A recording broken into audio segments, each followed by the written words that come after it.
Tonight we stand in the winter season of 1923 and 1924 upon a dusty mound in southern Iraq, where hundreds of workers clear away sand from a staircase that has not faced open daylight for centuries. The excavation is directed by Leonard Woolley, working for the British Museum and the Museum of the University of Pennsylvania. Beneath his careful records, measurements, and photographs, the mound begins to surrender its identity. It is Ur, one of the oldest great cities of Mesopotamia, and rising from its sacred enclosure is the immense brick platform built for the moon god Nana. Woolley does not uncover a golden chamber beneath its steps, nor a secret door leading into fantasy. What he finds is quieter and perhaps more unsettling. Inside the monument, below pavements, and behind brick walls, earlier rulers have placed written records for divine eyes and distant generations. The ziggurat is not merely a building, it is a memory sealed in earth. So, before you get comfortable, take a moment to like the video and subscribe, but only if you genuinely enjoy what I do here. And as the night settles around you, share your location and your local time. So this ancient journey may gather listeners beneath many different skies. You feel the air changing as the sun falls over the excavated plain. During daylight, the earth is pale and blinding and filled with grit, baskets, ropes, and the steady labour of men removing collapsed brick. Now the heat leaves slowly. Dust settles upon wooden handles and canvas shelters. Beyond the trenches, the flat horizon darkens into a long violet line. Above it, the first moon appears, thin and watchful, exactly the presence that would once have governed the sacred heart of Ur. The ancient city lies silent beneath your feet. No riverboat calls from a canal, no potter knocks clay from a wheel, no temple servant hurries through a courtyard carrying baskets of barley or wool. Yet the ground remains crowded with human intention. Every brick was shaped by hands. Every pavement required planning. Every wall expressed a belief about order, protection, and the dangerous uncertainty beyond the city gates. In Woolley's cleared earth, the great structure begins to take shape with extraordinary calm. Its core is made from mud brick, vulnerable to rain and time, while its outer facing is laid in stronger baked brick, set with dark bitumen. That black binding still carries something of the ancient marshland.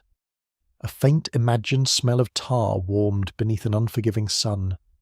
The walls slope inward, not by accident, but with a deliberate visual strength. They seem to gather themselves upward, lifting your eyes toward a shrine that no longer survives. Records from the excavation confirm that 3 broad stairways once climbed the face of the platform. One rose directly from the centre, while 2 approached from the sides, converging above in a monumental entrance. A visitor standing below would have seen movement made ceremonial.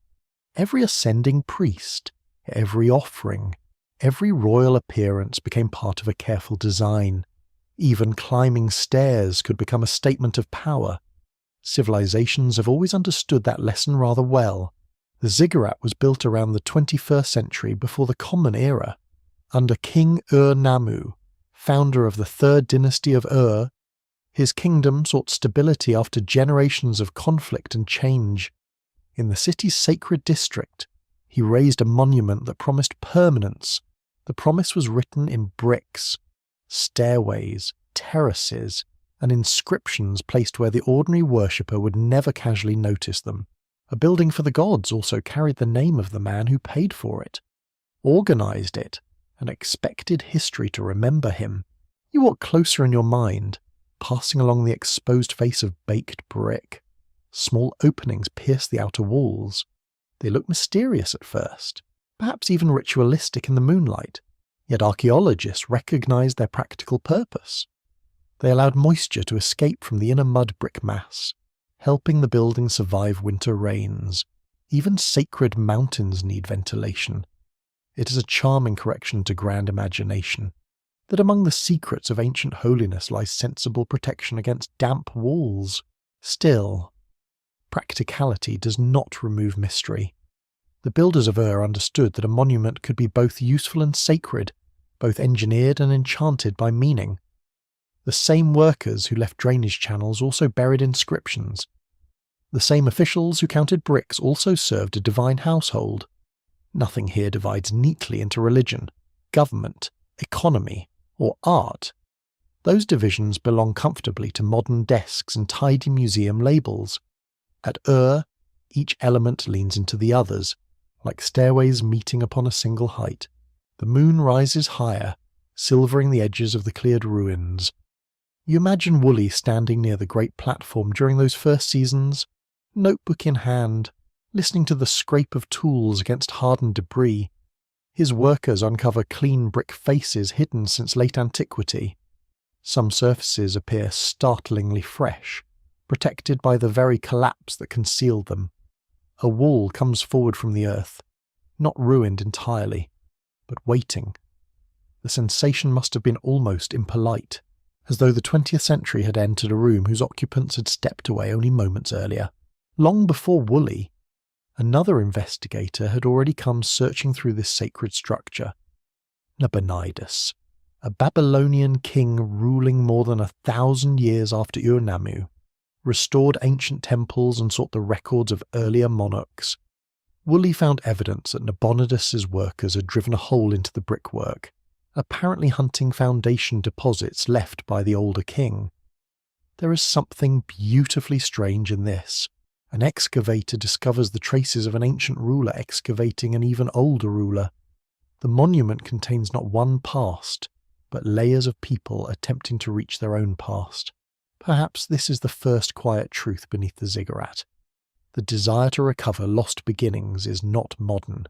It belonged to the inhabitants of Mesopotamia as surely as it belongs to you tonight. Nabonidus wished to touch the authority of a world already ancient in his lifetime. Woolley wished to reconstruct the city concealed beneath the mound. You, listening beneath a different sky, wished to know why these people placed their deepest statements below ground, in darkness, beyond ordinary sight. Scholars continue to consider how widely the citizens of Ur understood the messages embedded within their sacred architecture. The royal inscriptions speak clearly of rulers and gods, but the daily emotions of the labourers remain harder to hear. Did a brickmaker feel pride while shaping the platform of Nana? Did a porter glance upward with reverence, resentment, or simple exhaustion? The tablets preserve quantities and names far more easily than private thoughts. Silence gathers especially around ordinary lives, yet the monument itself offers a softened answer. It could never have risen without countless bodies moving mud, reeds, water, bitumen, and baked clay. Royal authority may have claimed the ziggurat, and priests may have served upon its terraces, but the structure held the time of thousands, their mornings, their aching shoulders, their measured rations, and their whispered opinions entered the bricks. Although no king carved those details into a foundation record, for a moment, the excavated stairway seems less like a path upward than a lid lifted from a sleeping world. Beneath it rests the confidence of rulers who believed their names deserved survival. Beneath it rests the discipline of scribes pressing signs into damp clay. Beneath it rests a city offering grain and labour to powers believed to guide the moon, the river, the harvest, and the fragile future of human order. The plain grows cooler. A distant night breeze crosses the ruined enclosure and touches the rough brick surfaces. The ziggurat does not answer questions in any simple fashion. It does not confess a hidden history with one dramatic inscription. Instead, it invites you nearer, into the patient darkness where words were concealed inside walls and memory was entrusted to earth. Above the empty stairways, the moon watches over Ur once more. Beneath them, something written is still waiting to be understood. Your feet leave the sacred platform and enter the streets that once gathered around it. Narrow passageways pressed between houses of mud brick. Here, the city becomes intimate. The monumental height is replaced by low doors, shaded courtyards, cooking hearths, drains, storage jars, and the familiar inconvenience of neighbours living rather close. Ur is no longer a distant symbol on a museum label. It is a warm, crowded place, breathing through alleys where sandals scrape dust from packed earth. The morning light comes gently across the plain, touching walls whose surfaces would once have been plastered smooth. In the courtyards, you sense the scent of crushed grain and sesame oil. A small oven gives out bread smoke. Wool is being sorted somewhere behind a doorway. A child complains about a chore with the magnificent confidence of children everywhere. From a roof, someone watches the sky for signs of heat, clouds, or divine irritation. Ancient city life contains grandeur, certainly, but it also contains washing, gossip, and lost sandals. Ur stood close to waterways that linked its people with fields, marshes, neighbouring settlements, and distant traders. Its fortunes depended upon water directed through canals, because the land offered abundance only when carefully managed. Barley, dates, reeds, fish, wool, and clay moved through this system, carried by boats or brought on foot. The riverine landscape was not merely scenery, it was the city's pulse, bringing food inward and carrying its products outward toward wider worlds. Research from the University of Chicago has emphasized that early Mesopotamian cities grew through deeply connected networks of temple authority, household production, agriculture, and exchange. You feel those connections in every street. A basket of barley is never only food. It may be wages, an offering, rent, brewing material, or a record waiting to be impressed into clay. A bundle of wool may pass through many hands, gathering obligation as quietly as dust gathers upon a windowsill. In one residential quarter uncovered by Leonard Woolley, houses appear arranged around central courtyards. Rooms open inward, allowing household life to unfold behind plain exterior walls. Privacy is carefully protected from the street, while the courtyard offers light, air, and a place for grinding, cooking, conversation, and household worship. From outside, a house may seem mute and closed. Entering it, you discover a small universe shaped by family habits, domestic labour, and inherited memory. Your hand rests against a rough doorway, cool in the shade. The threshold is worn where countless feet have passed across it. A merchant returns with news from the landing places. A servant brings water in a jar balanced against the body. A grandmother sits near the courtyard wall, sorting lentils while listening to a younger voice recite signs from a tablet. The city is filled with modest sounds, none meant for history, yet all essential to it. Records preserved by the Penn Museum describe residential remains in the southeastern quarter of Ur, where excavators uncovered houses belonging to different periods of the city's long occupation. This matters because Ur was not frozen in the age of one king. Its people rebuilt walls, divided rooms, filled doorways, opened new passages, and placed their own lives upon earlier foundations. The ground rises gradually with each generation, until a city becomes a mound of repeated decisions. Such rebuilding makes walking through Ur pleasantly confusing. A wall may belong to one family, while the pavement beneath it remembers another. A drain may have served inhabitants who never knew the name of the person whose doorway lies buried below. Even the neatest archaeological plan struggles to convey the lived disorder of a city adjusting itself through centuries. Human beings rarely build with future diagrams in mind. They need a pantry, a bedroom, and somewhere less embarrassing for wastewater. Along the canals, the atmosphere shifts. The dry scent of brick meets damp reeds and mud. Small boats nose against landing areas, carrying jars, woven mats, fish, timber, and perhaps copper arriving through long chains of trade. Ur's merchants reached outward across the Gulf and toward the lands whose goods seemed exotic in southern Mesopotamia. Stones not found locally, precious metals, shells, and fine materials entered the city through patient exchange. The city's beauty depended partly upon distant landscapes its inhabitants might never see. A strange tale clings to such trade. Some modern enthusiasts imagine that unusual stones or foreign objects in Mesopotamian cities prove visitors from vanished super-civilizations. The evidence gives a gentler answer. Ancient people were already astonishingly capable travellers, brokers, sailors, and negotiators. A bead from a distant shore does not require an impossible explanation.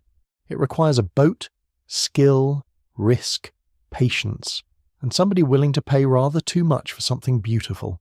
Near the sacred district, workshops serve institutions larger than any single home.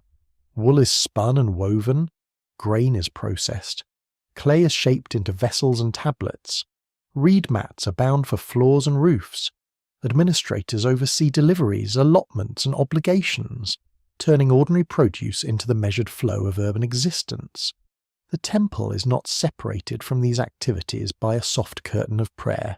Its demands reach into fields, storehouses, looms, kitchens, and tired human backs. Yet households are not merely obedient pieces inside an enormous machine. Scholars continue to discuss how much independence families, merchants, craftspeople, and local groups retained under temple and palace authority. Administrative texts show control with remarkable detail, but documents written by institutions naturally magnify institutional power. The city seen through accounting tablets can appear more orderly than the city actually felt. People have always been skilled at slipping personal priorities between official lines. You turn into another lane, where the walls stand close enough to soften the brightness overhead. Rainwater, when it came, would have run through channels and pooled wherever planning failed. Waste, ashes, animal droppings, broken pottery, and swept debris joined the street surface over time. The city smelled of cooking, damp clay, smoke, livestock, bitumen, bodies, and occasional poor judgment. There is comfort in this honesty.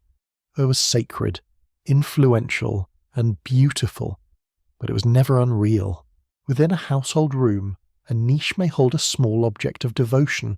A family might offer quiet respect to protective powers, deceased relatives, or favoured gods whose presence felt nearer than official ceremonies.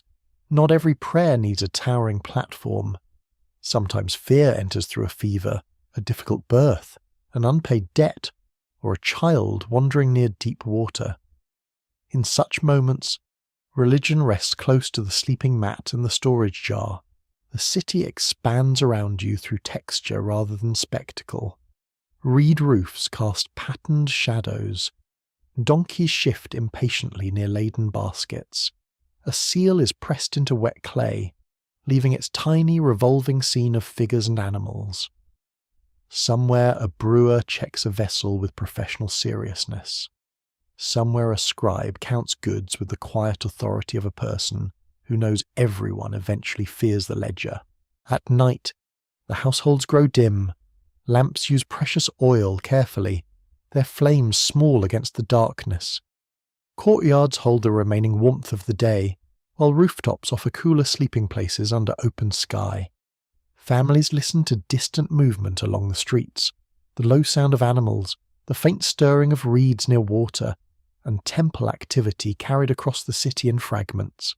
You begin to understand that Ur's hidden truth does not rest only inside sacred brickwork. It lives within ordinary rooms, in water jars, bread ovens, boat landings, accounting marks, and worn thresholds. A great city is not truly built by monuments alone. It is built by countless small acts repeated until they form a world. In the darkness, the moonlight settles over roof and courtyard alike, making no distinction between palace servant and merchant, temple official and sleeping child. Ur lies gathered around its sacred height, not silent now, but full of imagined breathing, quiet labour, and lives once certain that morning would come again. The sacred enclosure opens before you beneath a clean, pale sky. Workers carry baskets across packed clay, while supervisors speak in measured voices beside long rows of bricks. The structure rising at the centre is not yet worn by centuries or softened by drifting sand. Its edges are sharp, its terraces are immense, Its stairs gleam under fresh plaster and brilliant sunlight, climbing with such disciplined certainty that the eye cannot help following them upward. You stand at ground level, among those who would never casually enter the shrine above. The scale of the platform changes everything around it. A person approaching from the city streets becomes small beneath its face. An offering basket seems lighter, almost fragile, when lifted toward those stairs. Even the king, when he appears in ceremonial clothing, depends upon the architecture to enlarge his presence. Brick and ritual work together here. Neither is accidental. The ziggurat is shaped like a mountain in a land where broad plains stretch beneath enormous skies.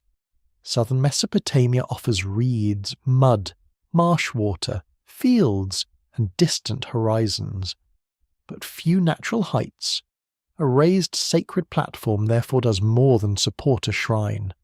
It creates height where nature provides almost none. It makes ascent visible. It gives the god a dwelling lifted from ordinary movement, dust, bargaining, animals, and household noise.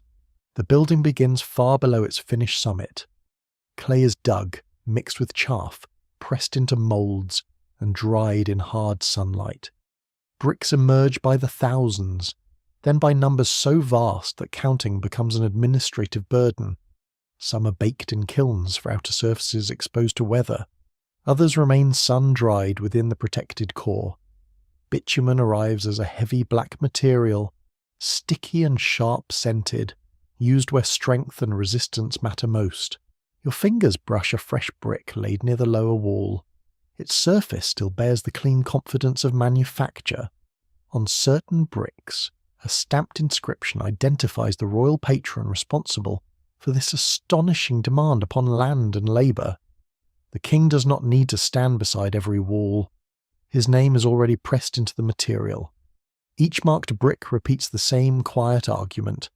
This sacred achievement belongs to royal care, royal resources, and royal favour with heaven. Studies associated with Oxford scholarship on Mesopotamian kingship explain that temple construction was never merely decoration. Building for a deity expressed the ruler's fitness to govern. A king who restored divine houses claimed that he restored balance itself. Fields would prosper, canals would flow, offerings would continue, and enemies would remain at a reassuring distance. Such claims were not modest. Ancient kings rarely suffered from excessive modesty. At the foot of the staircase, ceremonial movement begins to acquire its full force. Priests ascend slowly, perhaps accompanied by attendants carrying food, drink, incense, woven garments, or precious vessels. Their steps separate them from those remaining below. With each rising level, the ordinary city sinks lower beneath their sandals. Courtyard noises fade, the horizon widens. The shrine above appears closer to the moon's path than to the crowded dwellings pressed around the enclosure. This ascent carries a message easily understood without reading a single tablet. Divine presence is high, human life is low, access is ordered. The king stands between these worlds, presenting himself as the one capable of maintaining their connection. That claim does not require shouting. It rests upon the slope of walls, the broad stairs, and the controlled approach to a sacred height. Architecture speaks most confidently when everyone must move according to its design. A council decree preserved from the kingdom's bureaucratic world proves how seriously public labour and institutional resources were organised. Officials did not wait for a monument to appear through shared enthusiasm. Clay, grain, transport, workers, animals, skilled craftsmen, and food allowances required coordination. Sacred construction depended upon lists, inspections, foremen, boatloads, workshops, and endless decisions about quantities. The heavenly dwelling rests upon a thoroughly earthly foundation of schedules. You hear the slap of wet clay against wooden moulds. Nearby, men lift bricks from the drying ground and arrange them in careful courses. Others carry baskets upward, breathing heavily as the slope demands more effort. Their skin tastes of salt and dust. Their shoulders ache from repetition. A builder pauses only briefly to drink, then returns to the line because sacred permanence has an inconvenient appetite for human energy. The labour does not make the monument less holy to those who believe in its purpose. It may make holiness feel more immediate. A worker shaping bricks for Nana is not simply producing wall material. He contributes, willingly or otherwise, to the dwelling of a power governing moonlight, time, fertility, and protection. His own household depends upon cycles that the moon helps measure. His city's identity gathers around the sanctuary. The burden and the belief may occupy the same weary body. A curious idea has followed ziggurats into modern imagination. Some have described them as observatories built chiefly for studying stars, while stranger voices have treated them as signals or landing places for visitors from the sky. The surviving evidence remains less theatrical and far more human. These were sacred platforms supporting temples, tied to ritual, kingship, offerings, and urban identity. People do not need impossible visitors to build upward. Reverence and authority are quite sufficient.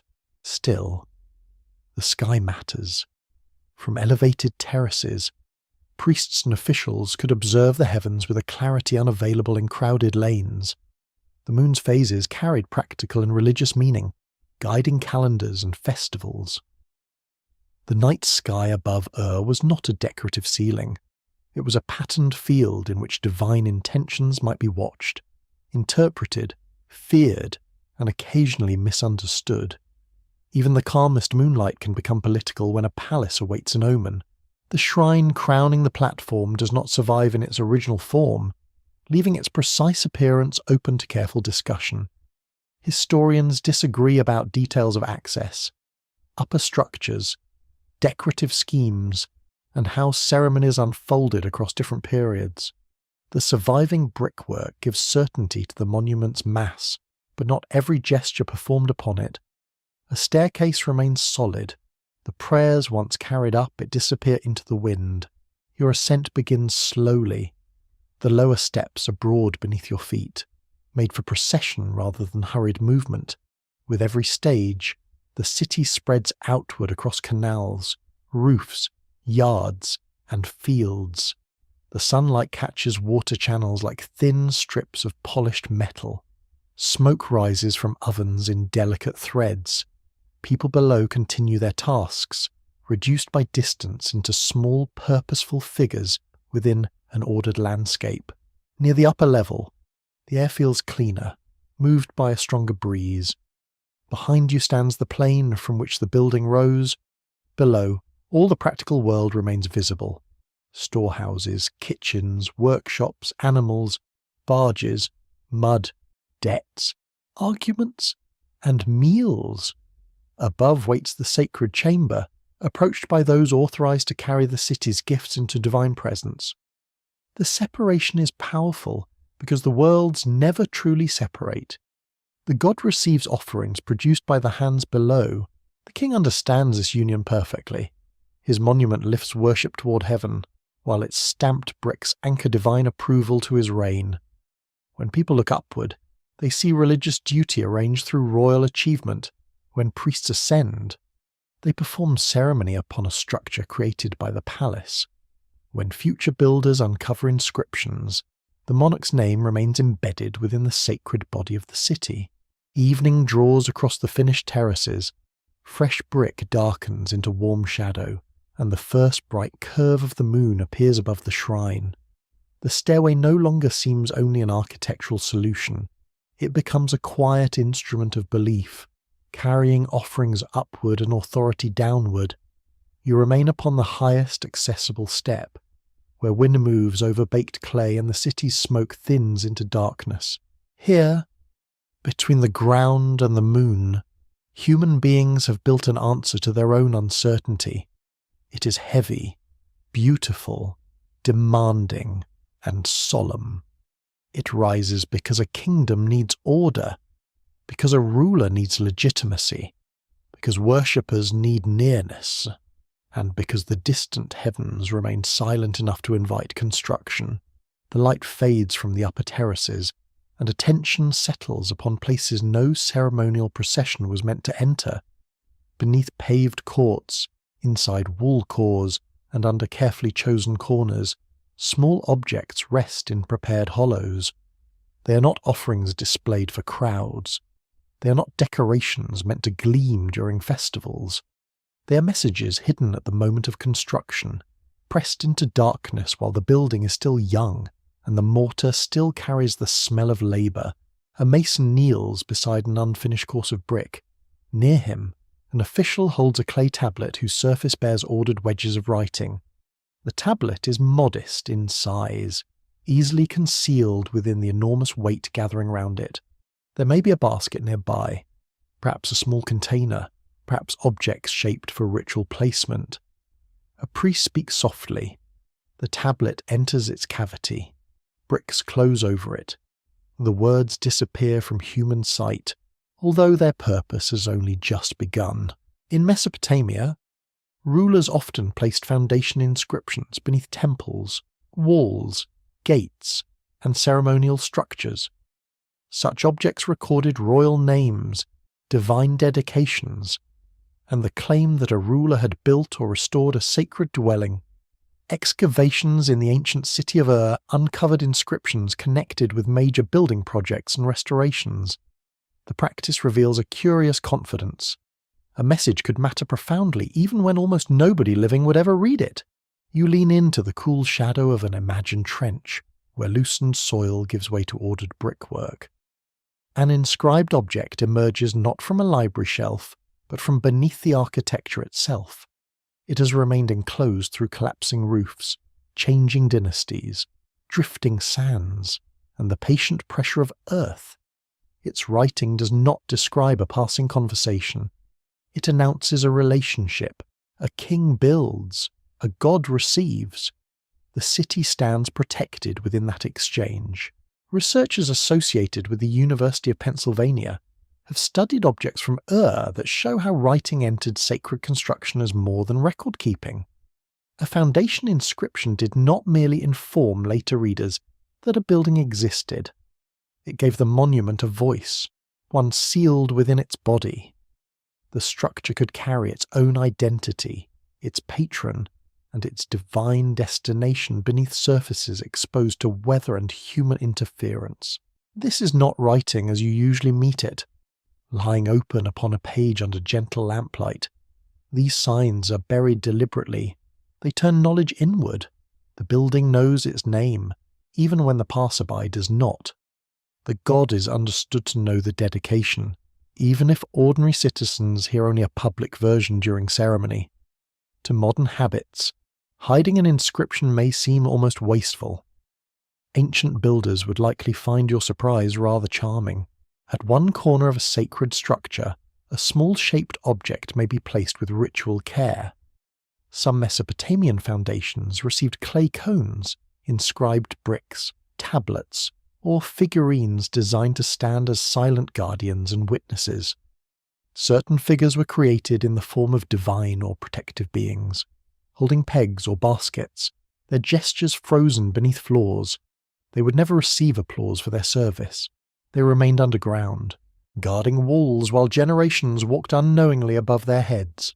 One peculiar foundation tradition involved small figures carrying baskets upon their heads, images of divine labour or sacred building duty. Such figures suggest that even gods could be pictured participating in construction, at least symbolically. It is a strangely comforting idea.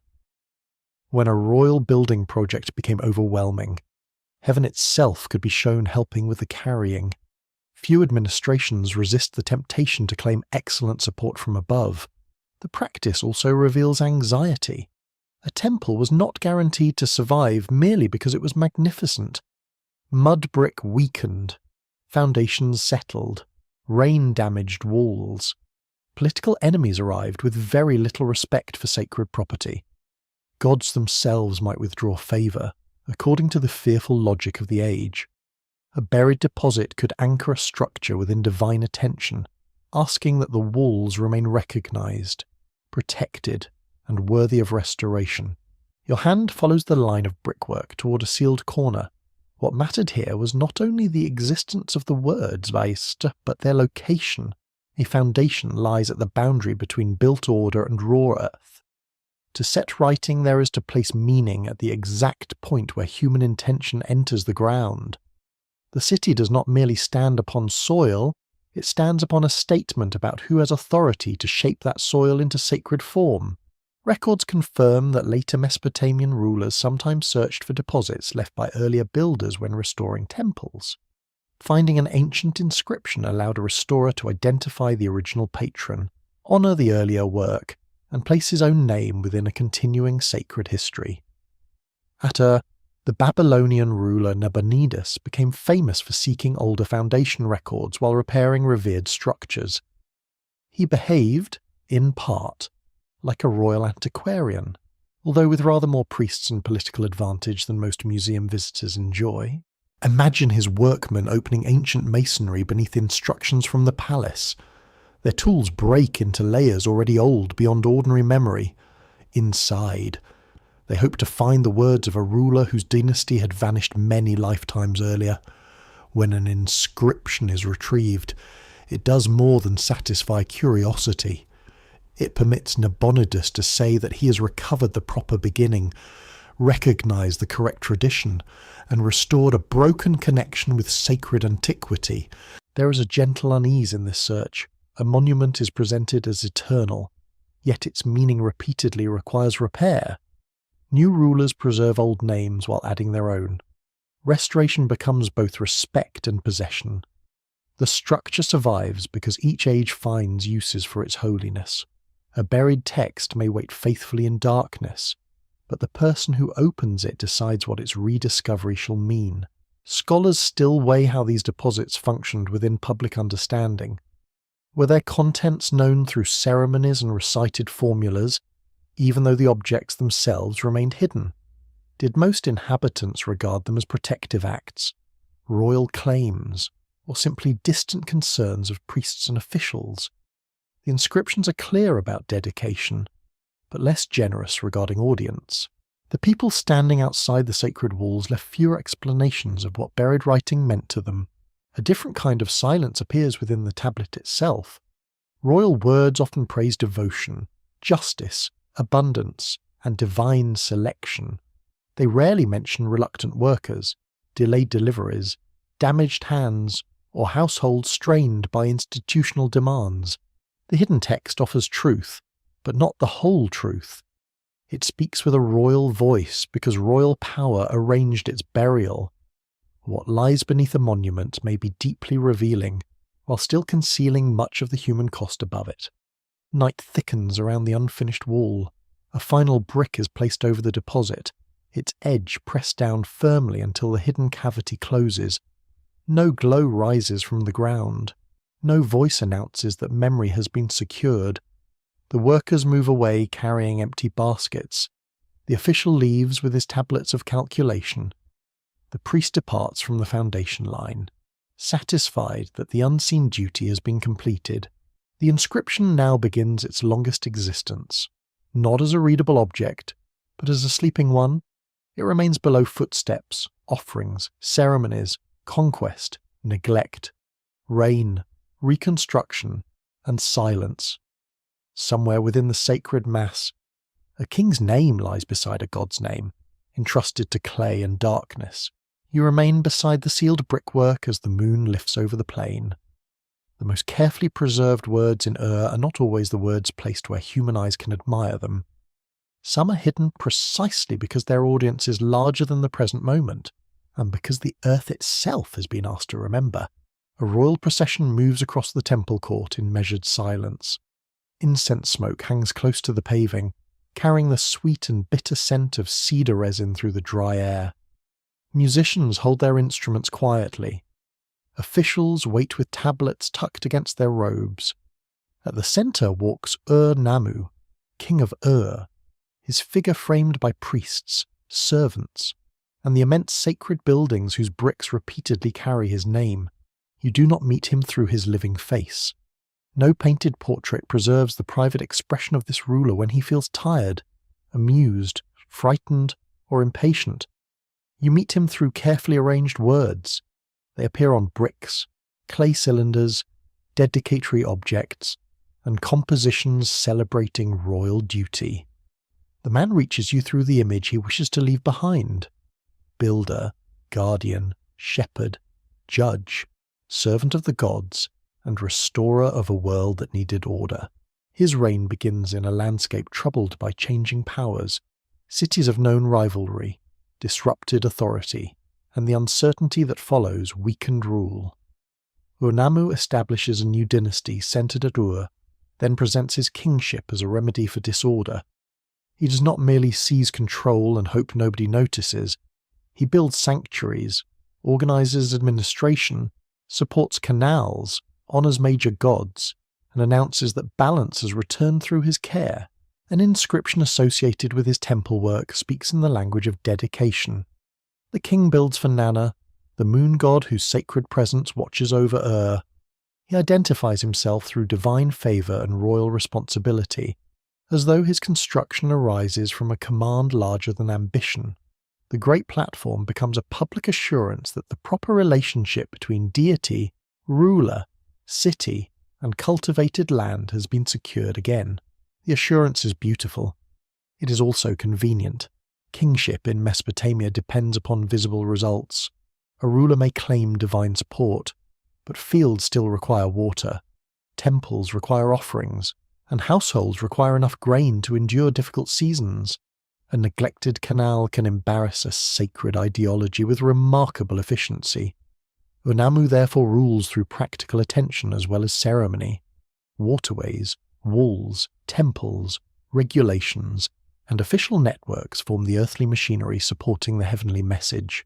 Records preserved and studied through Yale and Oxford scholarship identify Ur-Nammu as the founder of the third dynasty of Ur, ruling near the end of the third millennium before the Common Era.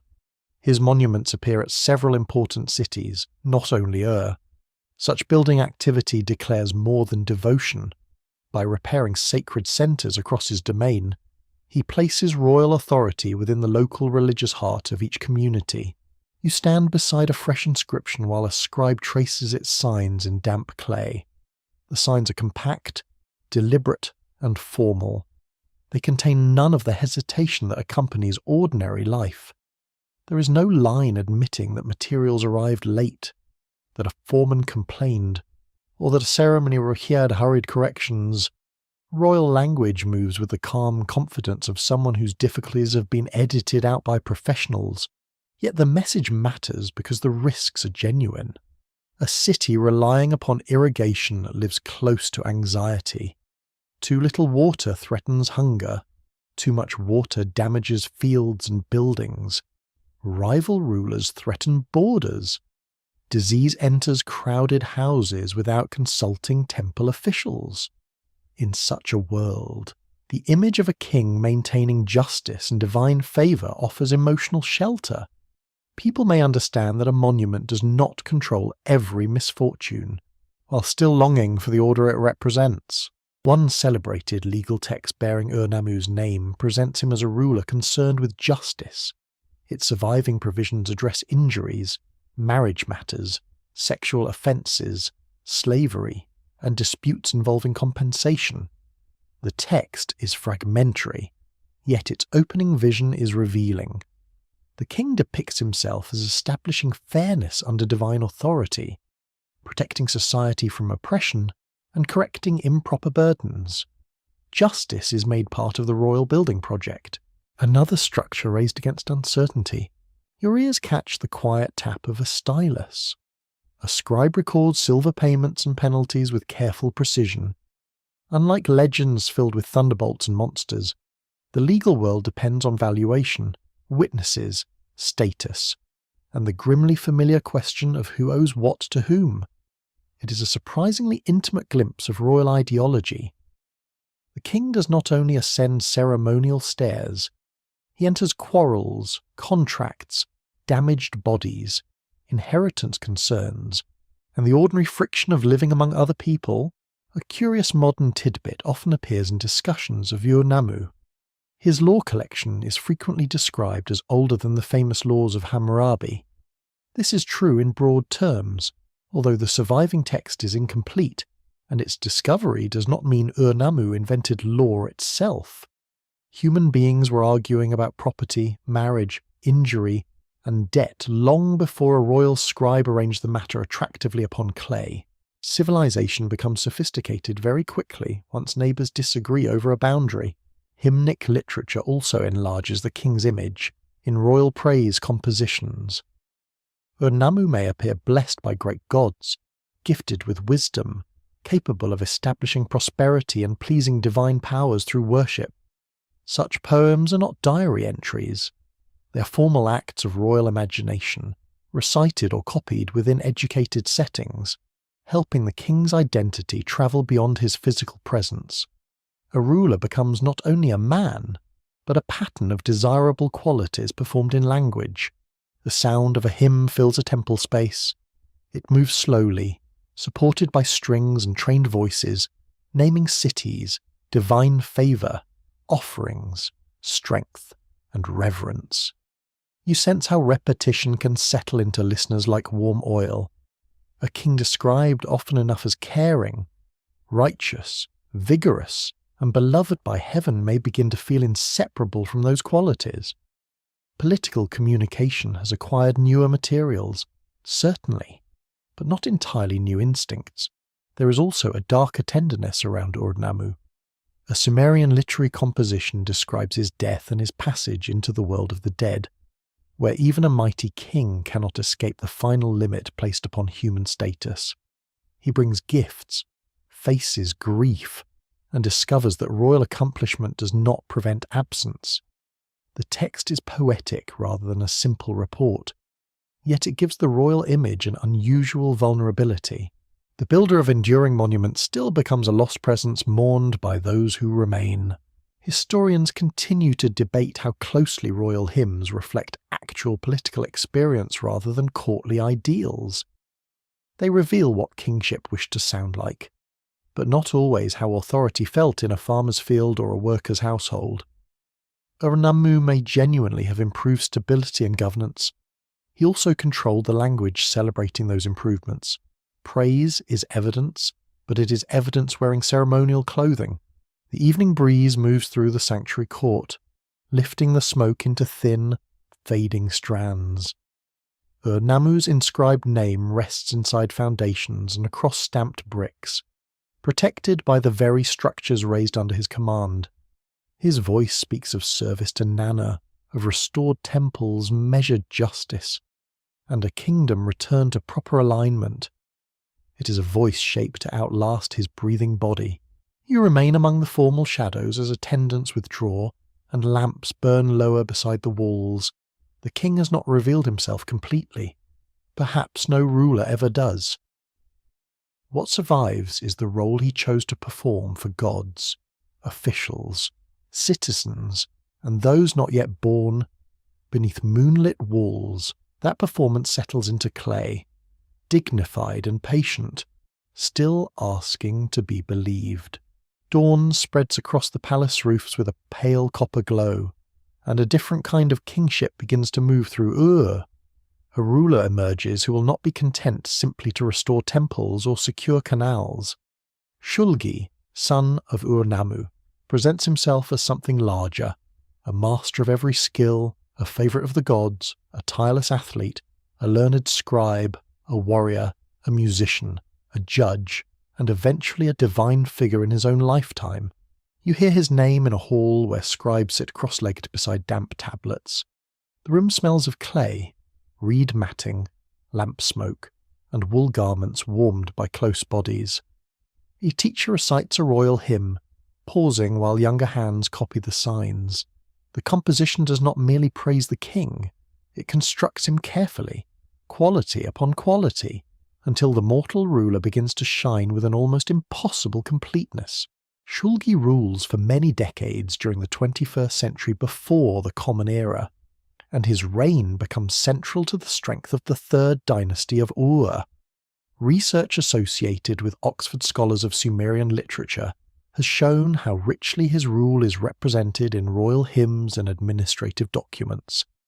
Thousands of tablets survive from this age, revealing a kingdom determined to count, distribute, transport, appoint, inspect, and record with remarkable persistence. In the hymn being copied near you, Shulgi speaks as though no task lies beyond him. He claims skill in writing, wisdom in judgment, bravery in battle, devotion in worship, and astonishing physical endurance. He knows songs and instruments. He understands omens. He communicates with distant peoples. He cares for roads and sanctuaries. One begins to suspect that, given another line of clay, he might also have claimed to bake flawless bread and repair a leaking roof. Yet the boastfulness has a serious purpose. A realm containing many cities, cults, fields, workshops, herds, and officials requires more than armed control. It needs an image of unity. Shulgi's hymns offer a ruler capable of mastering every sphere his kingdom contains. The shepherd, the scribe, the priest, the soldier, and the administrator may each recognize something familiar in him, though naturally perfected beyond ordinary human inconvenience. A procession passes through the courtyard. Standards catch the morning light, and officials carry seals that authorize stores, shipments, workers, and animals. Beneath ceremonial splendor lies an administrative world of extraordinary density. Tablets record barley rations, wool production, livestock, taxes, labor assignments, messenger provisions, offerings, deliveries, and movements between centers of authority. A kingdom becomes visible not only through walls and hymns, but through the persistent scratch of accounting. You enter a storehouse where jars stand in careful rows. A clerk examines a seal impression, checking that goods arrived with proper authorization. Another official compares figures, perhaps discovering that expected quantities and actual quantities have developed a regrettable disagreement. The clay tablet preserves the problem with perfect calm. Bureaucracy has always possessed this gentle talent, transforming human worry into tidy columns that quietly ruin an afternoon. Shulgi strengthens roads and systems of communication linking royal centres. Way stations supported official messengers travelling across the kingdom, allowing information and commands to move with greater reliability. In a famous hymn, the king claims to have run between the cities of Ur and Nippur with astonishing speed, enduring harsh weather while demonstrating strength and devotion. The performance places his body within the landscape of rule. Roads are not simply maintained by him. In royal imagination he conquers them personally. Your mind drifts onto that road under a threatening sky. Rain strikes the packed route. Mud clings to sandals. A royal runner moves forward amid attendants and witnesses, carrying not a mere athletic ambition, but a statement about command. Distance will not weaken this king. Storm will not delay him. The major sacred centres of the realm are bound together through his movement, as though government itself possesses swift legs and excellent lungs. Some readers have wondered whether the celebrated run should be taken literally in every detail. It may preserve memory of an actual royal journey, enlarged through poetic praise, or it may operate chiefly as an ideal image of supernatural vigour. Scholars continue to examine how royal hymns blend event, ritual performance, and crafted exaggeration. The safest conclusion is quietly pleasing. Shulgi wanted people to know that he was exceptionally fit. Whatever the weather may truly have been doing, his greatest transformation appears in the signs placed beside his name. During his reign, texts begin marking Shulgi with the sign used for divinity. This does not mean every person encountered him as an untouchable heavenly being floating above household difficulties. It does mean that royal ideology crossed an important threshold. The king was no longer merely approved by the gods. He could be written into the divine world itself. A temple singer prepares a composition honouring the divine Shulgi. Offerings may be dedicated in connection with his cult. His image and name enter religious practice, extending royal presence beyond decrees and inspections. You feel the shift softly, almost uneasily. An official can be questioned. A ruler can be criticized in private. A god-king is harder to place at ordinary distance. Reverence begins to surround obedience, making administration glow with sacred authority. This transformation also changes the meaning of written records. A delivery directed toward royal institutions no longer supports only a palace. It participates in a world where the ruler's identity touches divine status. A festival honouring the king does more than celebrate political success. It teaches the senses how to receive power through music, food, incense, public movement, repeated names, and tablets declaring that this arrangement belongs within the order of heaven. The scribal schools help preserve that arrangement. Students copy hymns, lexical lists, model documents, and literary compositions, learning both the signs of writing and the values carried within them. The king praised in exercises becomes familiar through repetition. His wisdom enters the training of those who will manage institutions and record decisions. To shape the education of scribes is to shape the voice through which the kingdom remembers itself. At the edge of the court, a young student wipes a damaged line from soft clay and begins again. The words he copies declare Shulgi wise, powerful, beloved, and unsurpassed. Perhaps he believes every claim. Perhaps his thoughts wander towards supper. Education rarely guarantees enthusiasm. Still, the tablet receives the signs, and the king's ideal image travels through another hand into another day. The kingdom appears solid beneath this flood of written order. Animals are counted, fields are measured, labour is assigned, messengers move, hymns praise, offerings arrive. The ruler's divine name passes through temples and archives with quiet authority. Yet the more perfect the image becomes, the more delicate it may secretly be. Perfection leaves little room for drought, rebellion, missed shipments, poor harvests, illness, or the ordinary stubbornness of reality. Evening settles over the administrative rooms. Completed tablets dry upon shelves and floors, each holding a small command, receipt, hymn, list, or promise.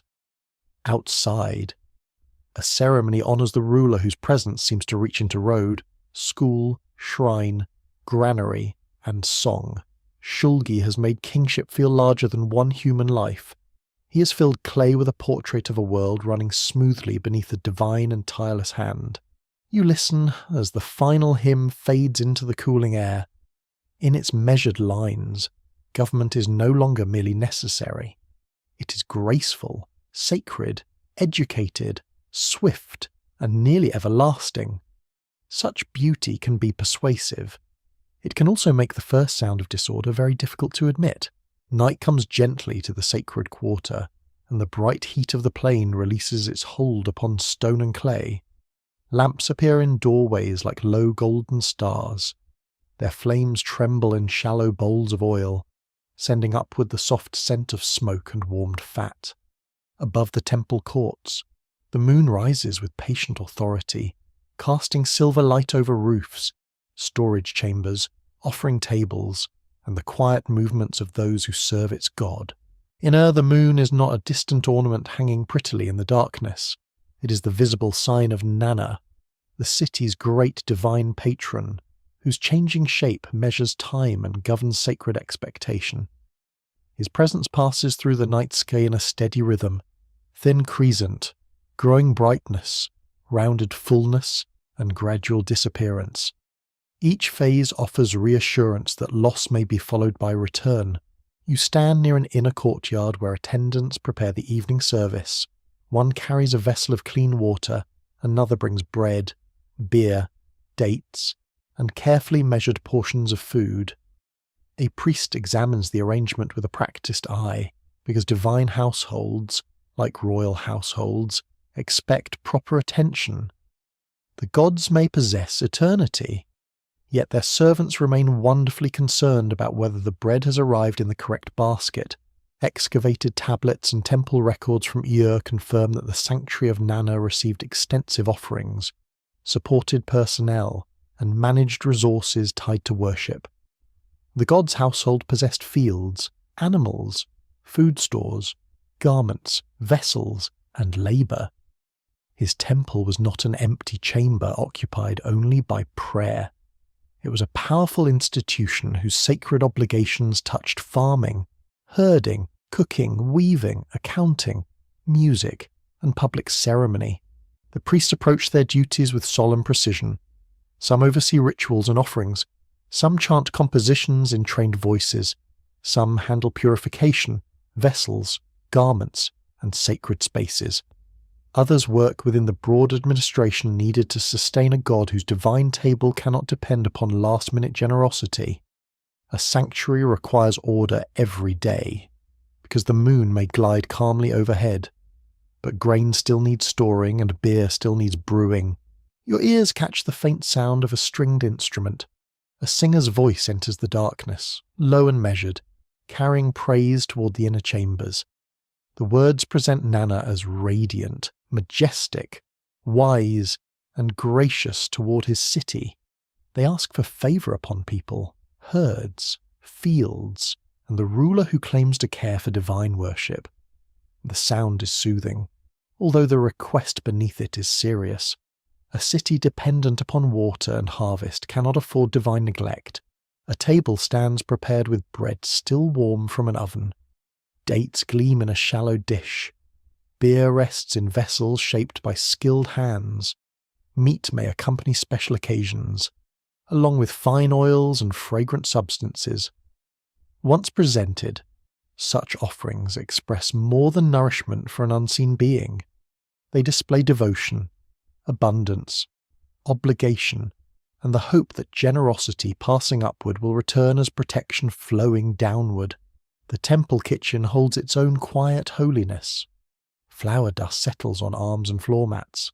A brewer watches fermentation with a patience that borders upon spiritual discipline.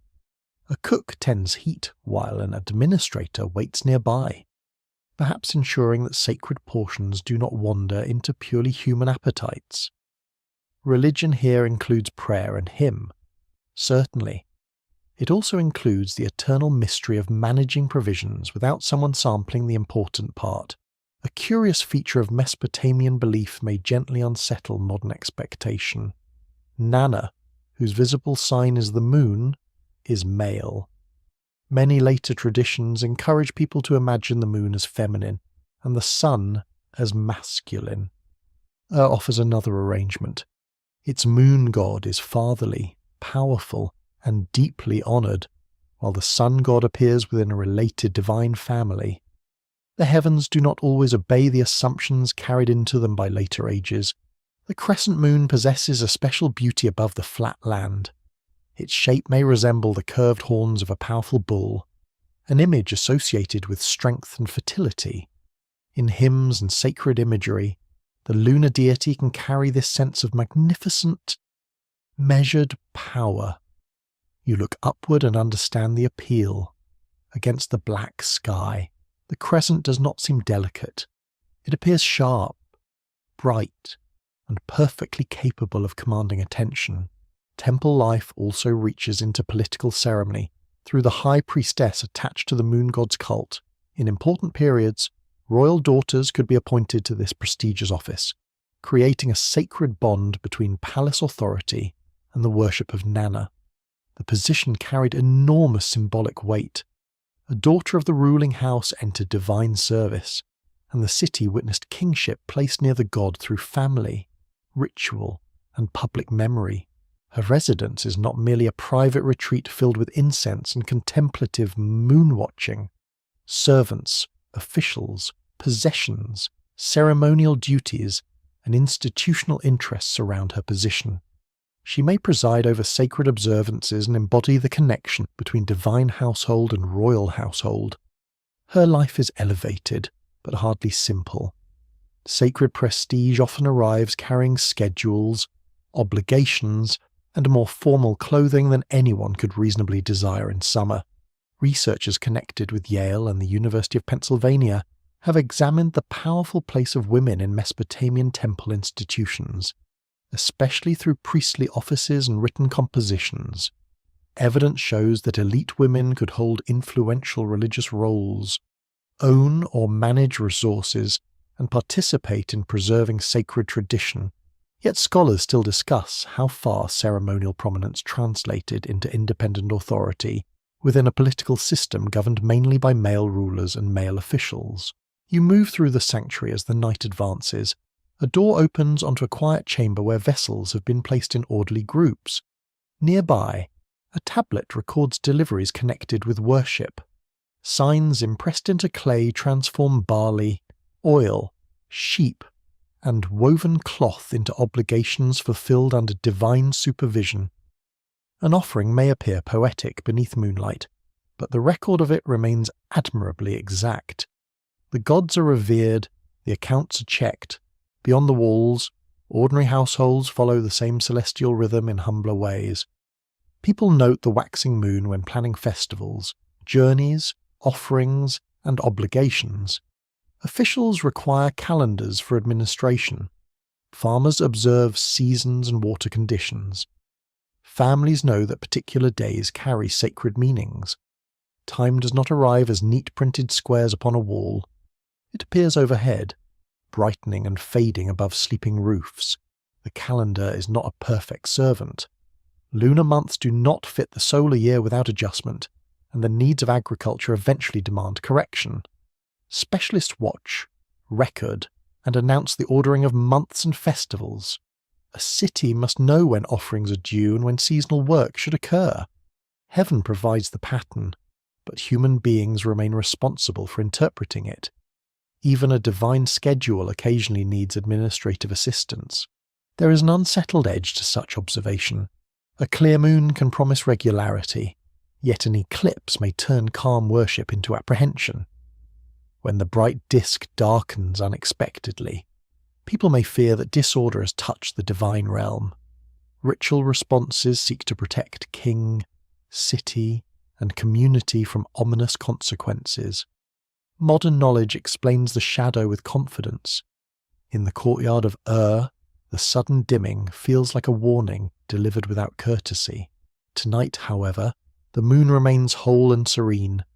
It spills white light across the enclosure, touching the steps of priests and the shoulders of servants carrying emptied vessels away. The god's meal has been presented. The singers have completed their measured praise. In storage rooms, supplies wait for another sacred duty. In nearby houses, families settle beneath rooftops cooled by darkness. You sense how thoroughly Nana's presence gathers the city together. He's visible above every roof, yet served within a guarded sanctuary. His phases help organize time, while his temple consumes and distributes the products of human effort. His worship offers comfort, creates obligations, supports authority, and gives night itself a watchful personality. The city lies beneath his silver passage, breathing softly among canals and courtyards. Nothing dramatic needs to happen. The hidden power of the moon god rests in repetition, returning light, returning offerings, returning prayers, and the quiet hope that order will return with them. A clay tablet rests upon the palm of an administrator, small enough to hold comfortably, yet heavy with the shape of many lives. Its surface is filled with neat impressions, each mark pressed while the clay remains damp. Barley allotted, wool issued, days worked, persons assigned, absences noted, deliveries accepted. The sacred city does not float upon hymns alone. It stands upon calculations, and calculations eventually lead toward the people who carry weight. You enter a workyard in the growing heat of morning. Baskets lie in a rough line beside piles of clay. Reed cords bind tools together. Water jars stand beneath a strip of shade, guarded less from theft than from the simple urgency of thirst. Men and women gather according to assigned tasks, some employed in construction, some processing grain, some weaving cloth, some moving goods between storehouses and kitchens. The day begins with names. An official reads from a tablet, while another checks groups against their assigned labour. Some workers belong to institutional households, Some may owe service as part of wider obligations. Others receive support from temple or palace stores. Children can appear within economic records as dependents or workers in carefully graded categories. The tablet sees them through measures, portions, and expected output, never through the full softness of their lives. Records from the kingdom of Ur preserve astonishing detail about organized labor. Scholars at the University of Chicago and Yale University have examined thousands of administrative tablets documenting rations, personnel, livestock, textiles, fields, and official movements. These records show that major institutions controlled extensive flows of food and work. They also offer rare glimpses of ordinary people, not speaking for themselves, but leaving shadows within the numbers assigned to them. A woman sits within a textile workshop, drawing wool between practice fingers. Around her, other workers spin, twist, sort, and weave fibres destined for institutional use or exchange.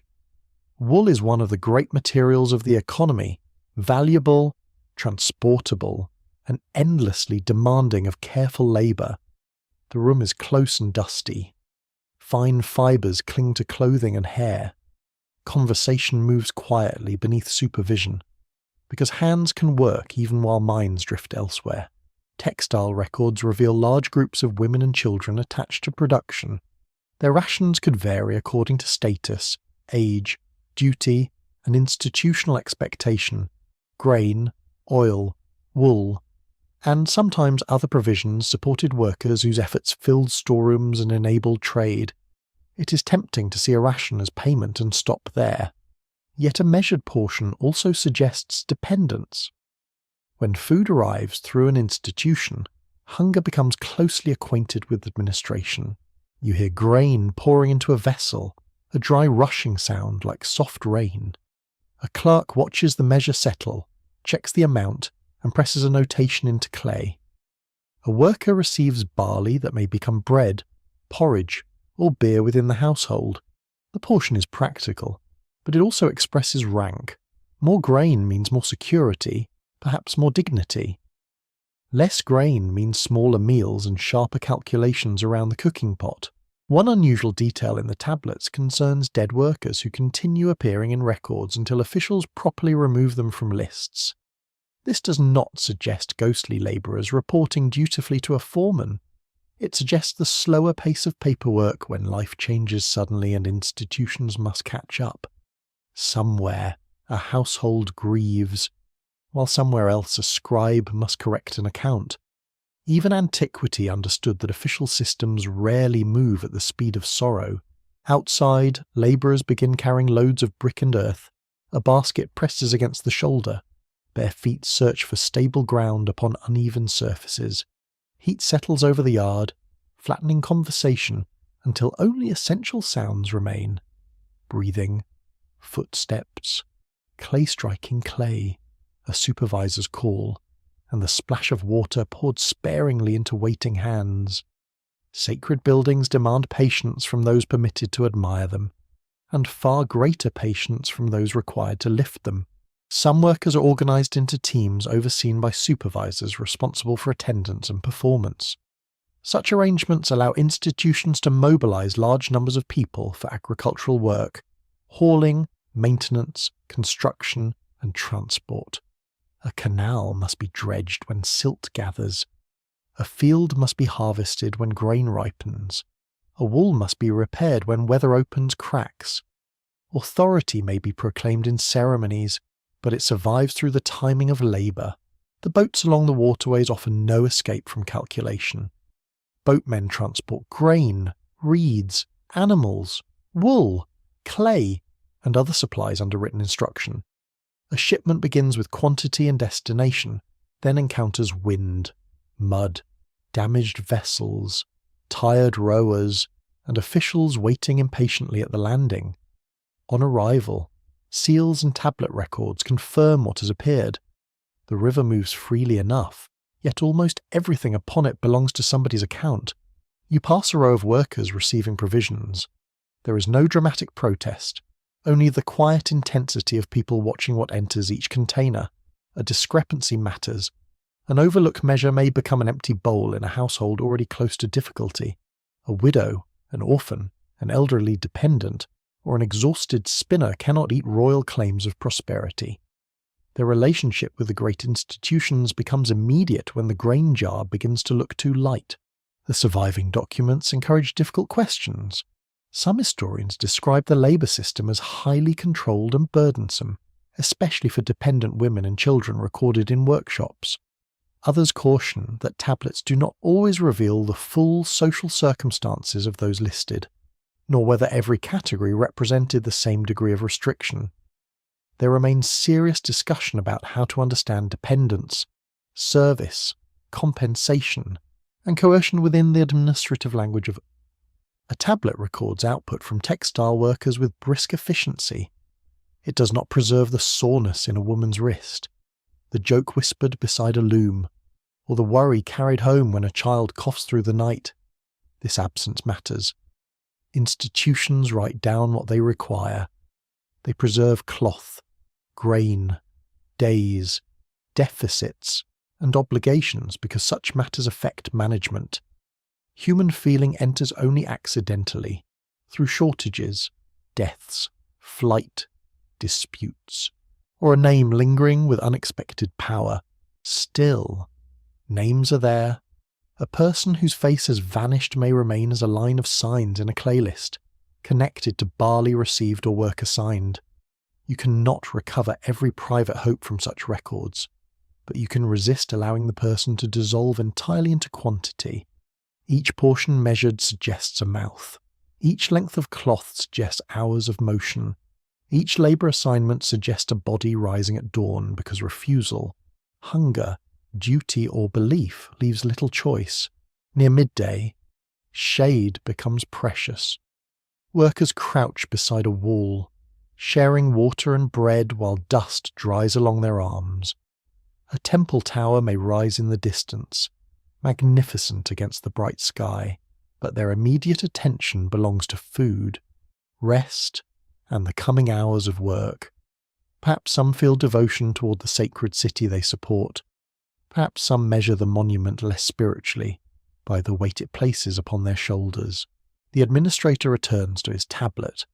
He does not need to be cruel to participate in a demanding system. He may worry about missing goods, poor harvests, orders from senior officials, or families dependent upon his own ration. Control is rarely carried by villains alone. More often, it travels through ordinary people fulfilling roles inside a structure too large for any one person to alter with ease. The sun lowers slowly, turning the workyard amber. Tools are collected, unused clay is covered, portions are carried home. The tablet dries into permanence, holding its measured account of a completed day. It says little about weariness, almost nothing about pride, and nothing at all about dreams. Yet beneath every line lies the true weight of not only kings, not only gods, not only sanctuaries lifted toward moonlight, but workers who turned grain into endurance and clay into walls. Their lives remain faintly visible wherever the accounting becomes quiet enough for you to hear them. In a quiet room, sheltered from the hardest glare, a boy bends over a small tablet of damp clay. The air smells of wet earth, reed matting, and the faint smoke of an oil lamp allowed to burn despite the day. His stylus is cut from reed, sharpened at one end, held with nervous care between fingers already stained with clay. Across from him sits a teacher, whose patience has survived many crooked signs, although perhaps not without cost. The boy presses a wedge too deeply. The sign spreads awkwardly. His teacher sighs, smooths the clay with a practiced thumb, and makes him begin again. Writing in Ur is not a mysterious gift arriving in a flash of divine inspiration. It is repetition, correction, memorization, sore fingers, and the slow training of attention. The signs must become steady because warehouses, temples, households, courts, and sacred songs all depend upon their accuracy. You settle near the doorway, where a gentle current of air enters from the courtyard. Around the room, tablets sit in different states of life, Some are soft and newly marked, some dry slowly under shade, some are broken fragments used for exercises. Others have hardened into permanent witnesses, their surfaces crowded with words chosen for survival. Clay, so humble beneath the foot, becomes capable of carrying a human voice across thousands of years. Scribes occupy a remarkable place in the city. They record fields, legal agreements, offerings, marriages, loans, inheritances, letters, hymns, omens, and lists of words. They translate movement into marks, sheep entering a pen, grain leaving a storehouse, a house changing ownership, a prayer addressed to heaven, a quarrel requiring witnesses. Much of civilization becomes manageable only once someone sits down and writes what occurred. Research led by scholars at Yale University and the University of Oxford has revealed the wide range of Sumerian compositions preserved through scribal copying. Their work shows that written culture in southern Mesopotamia included far more than administration. Students and trained scribes copied hymns, laments, myths, proverbs, debates, royal praise poems, lexical lists, and stories reflecting upon divine purpose and human limitations. The archive was not merely a cupboard for receipts. It was a chamber where a society rehearsed its understanding of itself. A senior scribe opens a container and selects a tablet concerning a legal arrangement. Its signs identify parties, property, witnesses, and obligations, each pressed with restrained confidence. No painted drama adorns the surface, no singer raises a lament, yet the document holds a moment when human lives turned upon written agreement, a daughter's security, a widow's inheritance, a disputed field, or an unpaid debt might depend upon signs placed correctly in clay. Beside him, another tablet bears very different words. It is a hymn, shaped for voice rather than transaction. Its lines praise a divine presence through brightness, abundance, majesty, and awe. Perhaps it will be performed before worshippers. Perhaps it will remain within learned circles, copied as an exercise. A single writing room can hold both matters, a payment requiring exact measures, and a song attempting to approach the invisible. The scribe serves numbers and wonder with the same reed. In one corner, shelves receive tablets arranged in baskets, jars, or small groups according to subject and use. Labels may identify content so that trained hands can find the desired material again. The idea is familiar, almost comforting. Even in an ancient city, people discover that knowledge becomes less impressive when nobody remembers where it was placed. An archive may preserve the wisdom of generations, yet it still benefits from somebody tidying properly. Clay offers advantages that papyrus or leather cannot always match. It is abundant in the river plain. A tablet can be shaped quickly, written while damp, dried for temporary use, or fired and hardened when lasting survival matters. Fire destroying a room may accidentally bake tablets more thoroughly, preserving texts whose shelves and roof vanish entirely. Destruction, with its usual lack of manners, can sometimes become an unwilling archivist. Your attention settles upon a school exercise tablet. The student has copied a list of signs and words, perhaps names of animals, woods, stones, professions, plants, vessels, or places. Such lists may appear dry to anyone hoping for secret prophecies and celestial visitors. Yet they reveal an extraordinary ambition. The world is being gathered into categories, taught in sequence, and handed from teacher to student. Naming becomes a discipline against forgetting. A quirky survival from Sumerian Skrius culture lies in its proverbs and school humour. Some texts reveal complaints about careless pupils, difficult lessons, hungry students, strict teachers, and the familiar suspicion that another profession might require less effort. One proverb observes the trouble caused by poor writing with a sharpness any frustrated instructor could appreciate. 4,000 years vanish briefly when a student struggles through homework while an adult wonders why attention has wandered elsewhere. The tablet room grows busier as messengers arrive.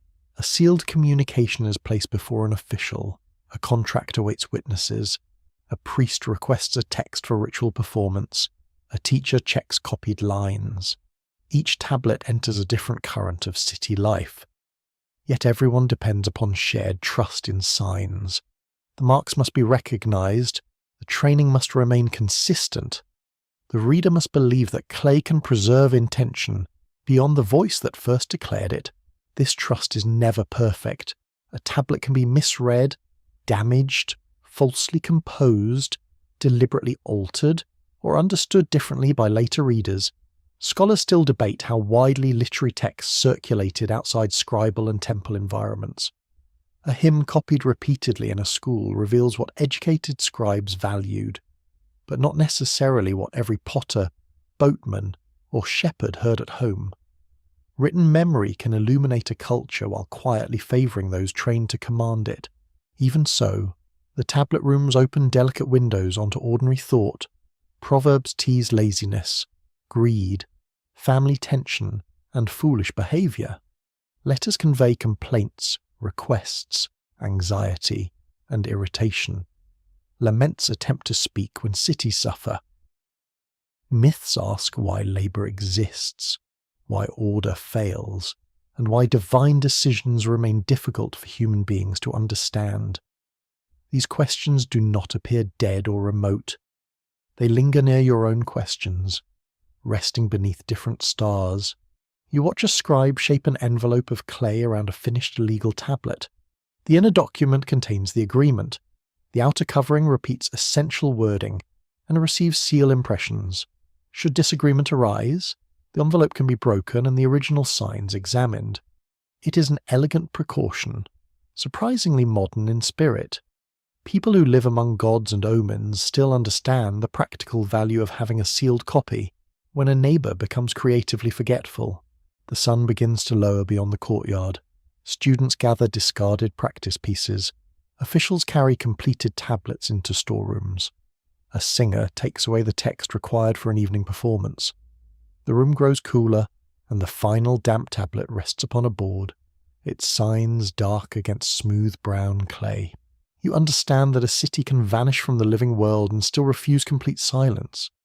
Brick walls crumble, voices dissolve, clothing returns to dust, and family stories lose their names. Yet a stylus pressed into clay leaves hollows strong enough to remain. Within those small impressions, people continue counting, praising, complaining, learning, grieving, bargaining, and wondering. The room darkens. On the shelves, thousands of quiet surfaces hold their breath. The scribes have not preserved everything, and they have not spoken for everyone. Still, their patient hands have placed fragments of human presence into the earth, where silence cannot quite consume them. A wooden door opens onto a chamber whose contents seem, at first, almost disappointingly calm. There are no golden vessels shining in lamplight, no royal throne, no hidden statue with wide staring eyes, only tablets. They rest in baskets, lie upon benches, and stand stacked near walls whose plaster has darkened from smoke and years of touch. Yet inside this unassuming room, the world of Ur is being arranged into order. A tablet lies before you, not telling a story and not recording a payment. Its lines contain words placed one beneath another, grouped through a logic understood by the trained mind. Trees, stones, birds, fish, vessels, occupations, cities, gods. The objects do not move, eat, quarrel, or sing. They have been gathered into columns, captured through signs, and made obedient to sequence. Your eyes follow the impressions downward. The reed stylus has turned abundance into arrangement. Outside, the marsh reeds bend in unpredictable winds. Fish dart beneath brown water. Donkeys resist instruction with ancient consistency. Merchants stretch meanings when prices are discussed. In the tablet room, however, everything has its proper line. The world becomes less unruly when pressed into clay. These lists began very early in Mesopotamian writing and endured for centuries. Scholars working with the University of Pennsylvania's digital collections have shown that lexical tablets organize words by subjects, signs, sounds, and meanings. They taught scribes how to write, certainly, but they also preserved a particular understanding of reality. Knowledge was not merely remembered. It was placed into ranks, families, and sequences. You stand beside a large tablet naming professions. The lines gather officials, craft workers, attendants, specialists, and labouring roles within a single written structure. A title is not only a word here, it marks a place within society, a relationship to stores, temples, estates, authority, and expectation. To know the proper name for a profession is to know something about where a person fits within the city's intricate machinery. There is comfort in such classification. A builder builds, a brewer brews, a boatman moves goods through water, a singer shapes ritual sound, a judge settles disputes, at least in the hopeful version placed before the student. A list cannot show whether someone enjoys the duty assigned by society. It only preserves the clean outline of the role, polished free of irritation, ambition, fatigue, and private longing. Near the wall, another tablet names animals. Sheep appear in carefully distinguished categories, because sheep offer wool, meat, milk, wealth, offerings, and problems. Cattle matter through strength and status. Goats, birds, fish, and creatures of reed beds enter their own written neighbourhoods. Nature is not left outside the city gate. It is brought within human recognition and arranged according to usefulness, familiarity, and sacred meaning. A junior official crouches beside containers of grain while a tablet records measures with solemn accuracy.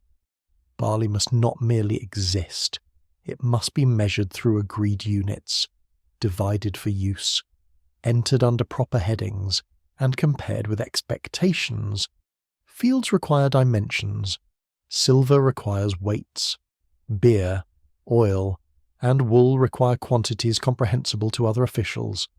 The state cannot command abundance unless abundance first agrees to become arithmetic. The measures possess a quiet authority.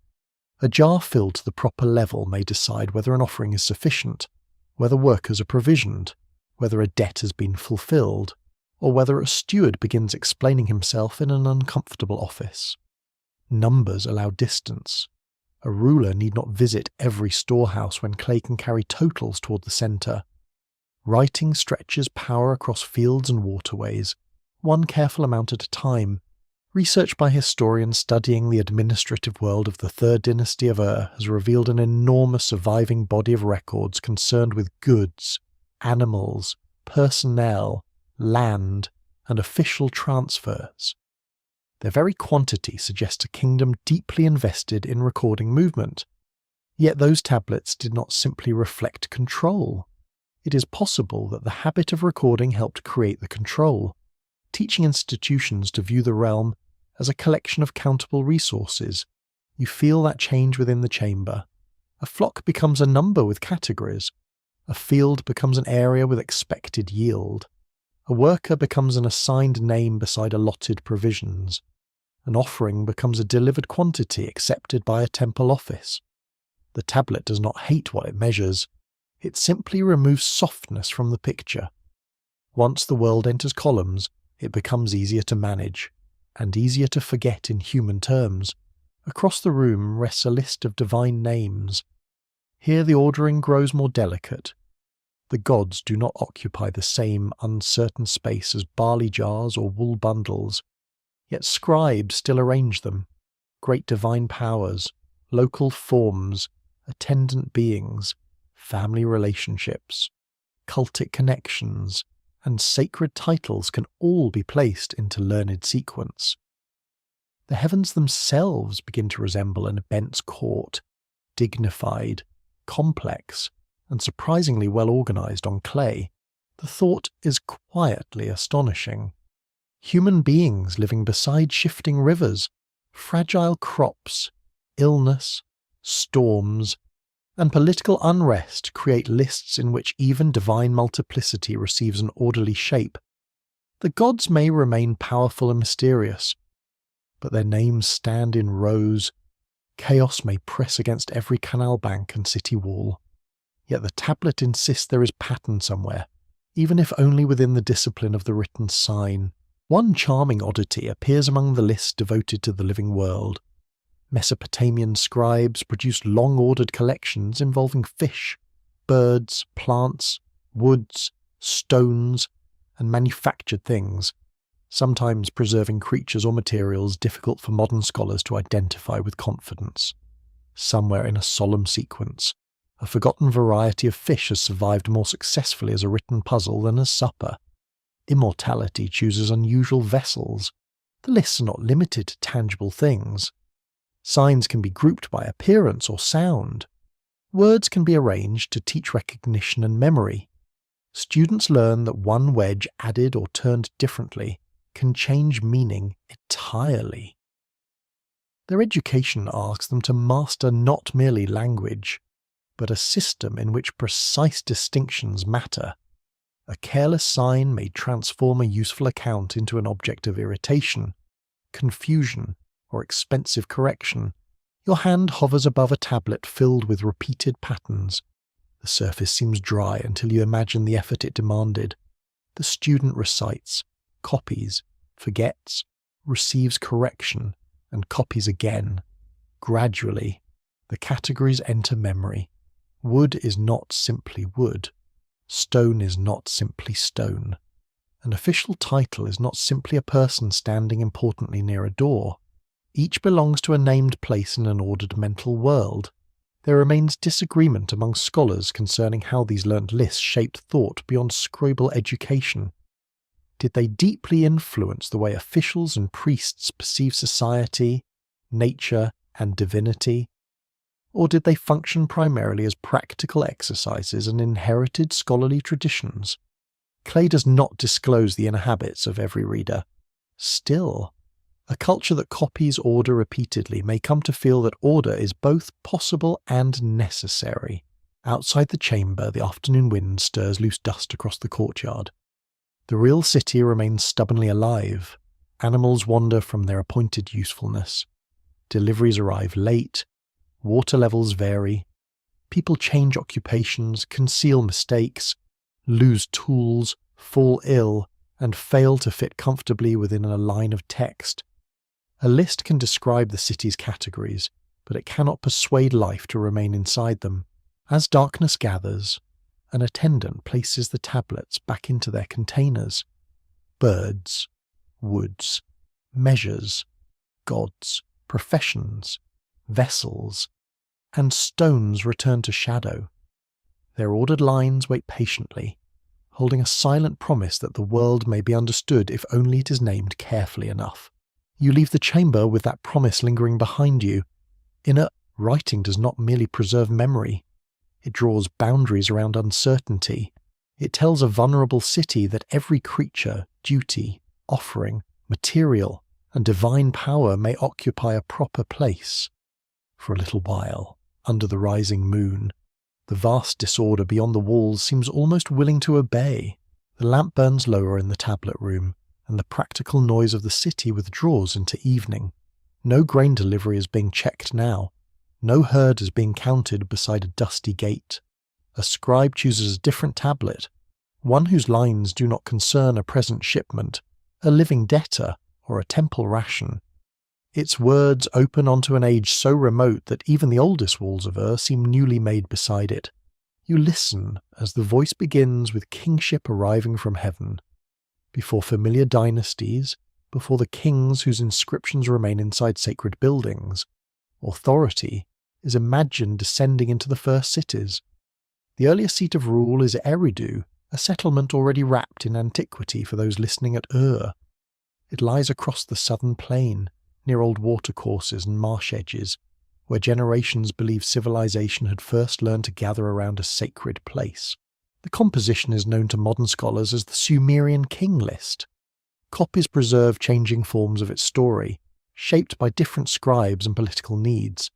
One famous version, now held at the Ashmolean Museum in Oxford, places extraordinary rulers before a devastating flood.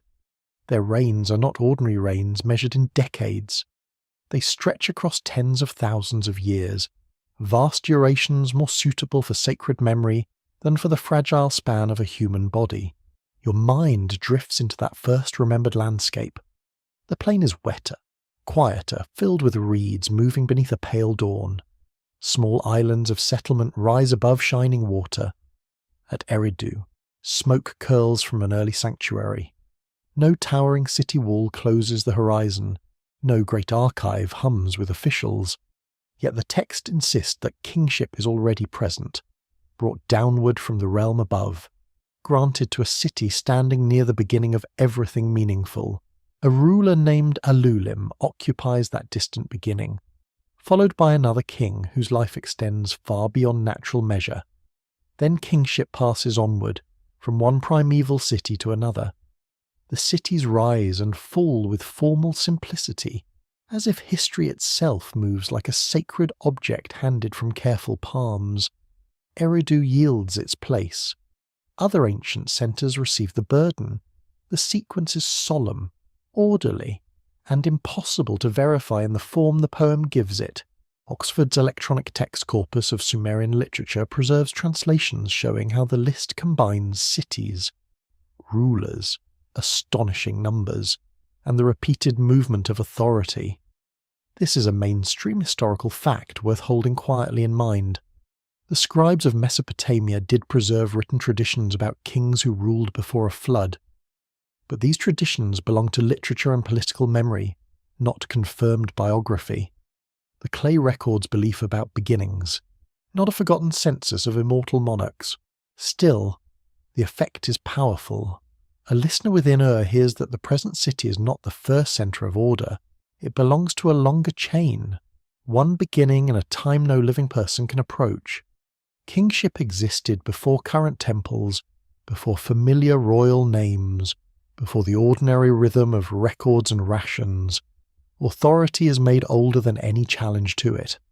When rule descends from heaven at the beginning, obedience in the present gains a sacred ancestry. In your ears, the recited signs change into images. You see early cities standing like lamps upon a watery land. You sense ceremonies performed before shrines long vanished, while rulers with impossible spans preside over communities remembered more as symbols than settlements. Perhaps people hearing these lines experience wonder. Perhaps they feel comforted by the thought that their world possesses roots extending downward through countless generations. Or perhaps they simply enjoy an excellent tale while supper settles comfortably. The numbers themselves invite fascination. Reigns lasting tens of thousands of years seem to defy every ordinary experience of life. Fringe readers sometimes treat them as literal evidence of hidden beings or forgotten visitors ruling humanity in an unreachable age. The tablets offer no need for that conclusion. Vast numbers appear naturally in stories designed to enlarge the sacred past.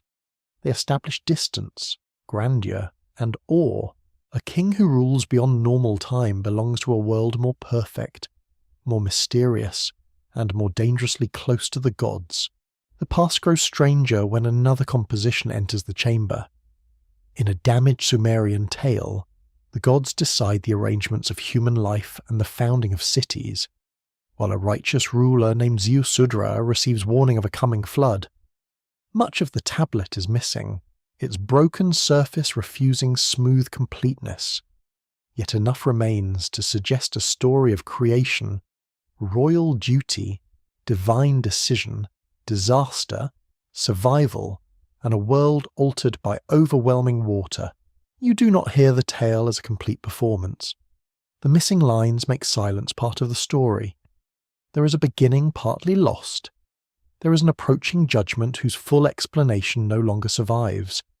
A boat carries life through a storm. The sun returns. Sacrifices rise into the cleared air. Ziusudra receives an exceptional fate because the seed of human beings and animals has been preserved through catastrophe. This is not merely an adventure about surviving bad weather. The story asks a deeper question. Why should human life continue at all? when divine powers can appear uncertain about its value. People build cities, tend animals, offer food, perform labour, and maintain shrines. Yet their existence remains exposed to decisions beyond their understanding. The flood tale turns that fear into narrative. It allows survival to be remembered not as certainty, but as mercy narrowly received. A scholarly question remains gently open here. Did flood traditions draw upon memories of severe local disasters along river settlements? Or did their literary form develop mainly through reflection upon divine power, human vulnerability, and kingship? Many historians suspect that experiences of destructive flooding helped nourish these stories, yet the compositions are shaped works of imagination, adjusted through recitation, scribal schooling, and theological concern. Memory and meaning may be mixed too closely for simple separation. The scribe turns another tablet, and a different beginning seems to breathe from its surface. Myths speak of gods organizing the earth, establishing duties, assigning cities, and creating the conditions in which people must live and work. In some traditions, humanity appears not as the triumphant master of creation, but as a being fitted into divine requirements. People dig canals, cultivate fields, provide offerings, and keep the great households functioning. The arrangement is honourable, perhaps, but not entirely flattering. There is gentle sarcasm hidden in the cosmic scale of this idea. Human beings may build splendid cities, compose graceful hymns, and carefully seal royal names in foundations, only to discover that their original role resembles dependable staff within a divine estate. It is an ancient explanation for a familiar sensation. No matter how impressive the institution becomes, somebody still expects the work completed before nightfall. The stories give Ur a background deeper than its own bricks. The city stands within a universe where kingship travels between sacred centres, where floods divide remembered ages, where gods establish human burdens, and where survival never becomes entirely secure. Such tales do not require people to abandon ordinary life. Instead, they place ordinary life inside a vast and unsettling frame. Outside, moonlight spreads across the quiet courts. A baker sleeps. A priest finishes a final duty. A guard listens to movement near a doorway. In the tablet room, an old story rests again upon a shelf, its first cities and impossible kings folded back into darkness. You feel the hidden timeline opening beneath the city, not as proof of secret rulers, but as a remembered depth beneath every human certainty. Long before recorded history became orderly, the people of Ur imagined another age, when authority first ascended, when the world was nearly erased, and when human life continued by a thread of divine permission. The trench descends through a world that no longer possesses sunlight. At its upper edges lie broken walls, fragments of pottery, ash, discarded tools, and the compressed debris of generations who cooked, traded, prayed, and died upon the same patch of ground. Beneath these signs of occupation, the soil changes. The familiar mixture of city life falls away, and a thick band of pale, clean silt appears. Strangely empty of ordinary human remains, Leonard Woolley stands beside the descending shaft with the alert stillness of a man who knows that Earth has altered its language. His workers have cut downward beneath the cemetery area, entering deposits older than the wealthy graves that brought fame to the expedition. For several feet the shaft passes through habitation debris. Then pottery and ash seem to vanish. In their place lies water, laid mud, smooth, thick, and quiet. A shovel enters the layer and returns with no bead, no bowl fragment, no household refuse, and no recognizable wall. Only silt clings to the metal edge. The deposit continues downward, far deeper than a shallow seasonal inconvenience. It appears to Woolley that water has covered this place with extraordinary force, sealing one period of human life beneath a broad blanket of river mud. The discovery is startling because Woolley already knows the ancient flood traditions preserved in Mesopotamian writing. Those compositions tell of a devastating inundation, separating a primeval age from the restored world of human settlement and kingship.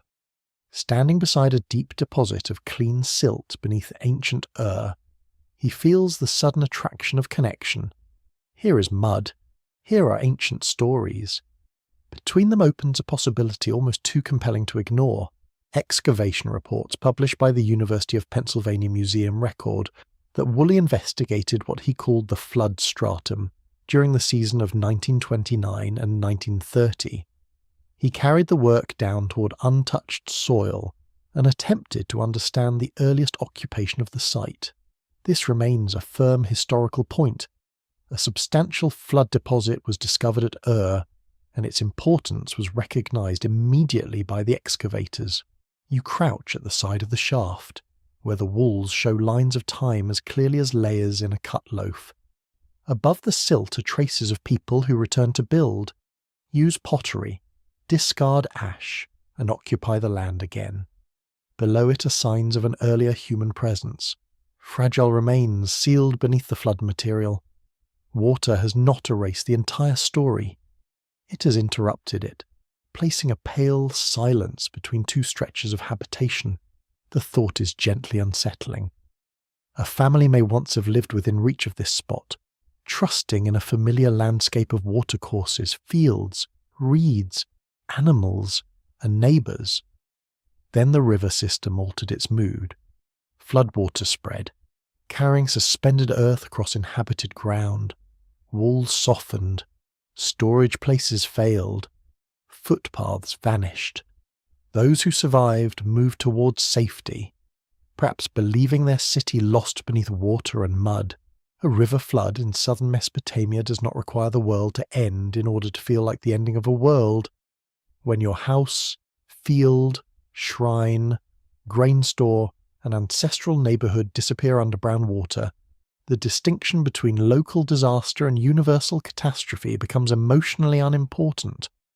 The horizon itself may seem treacherous.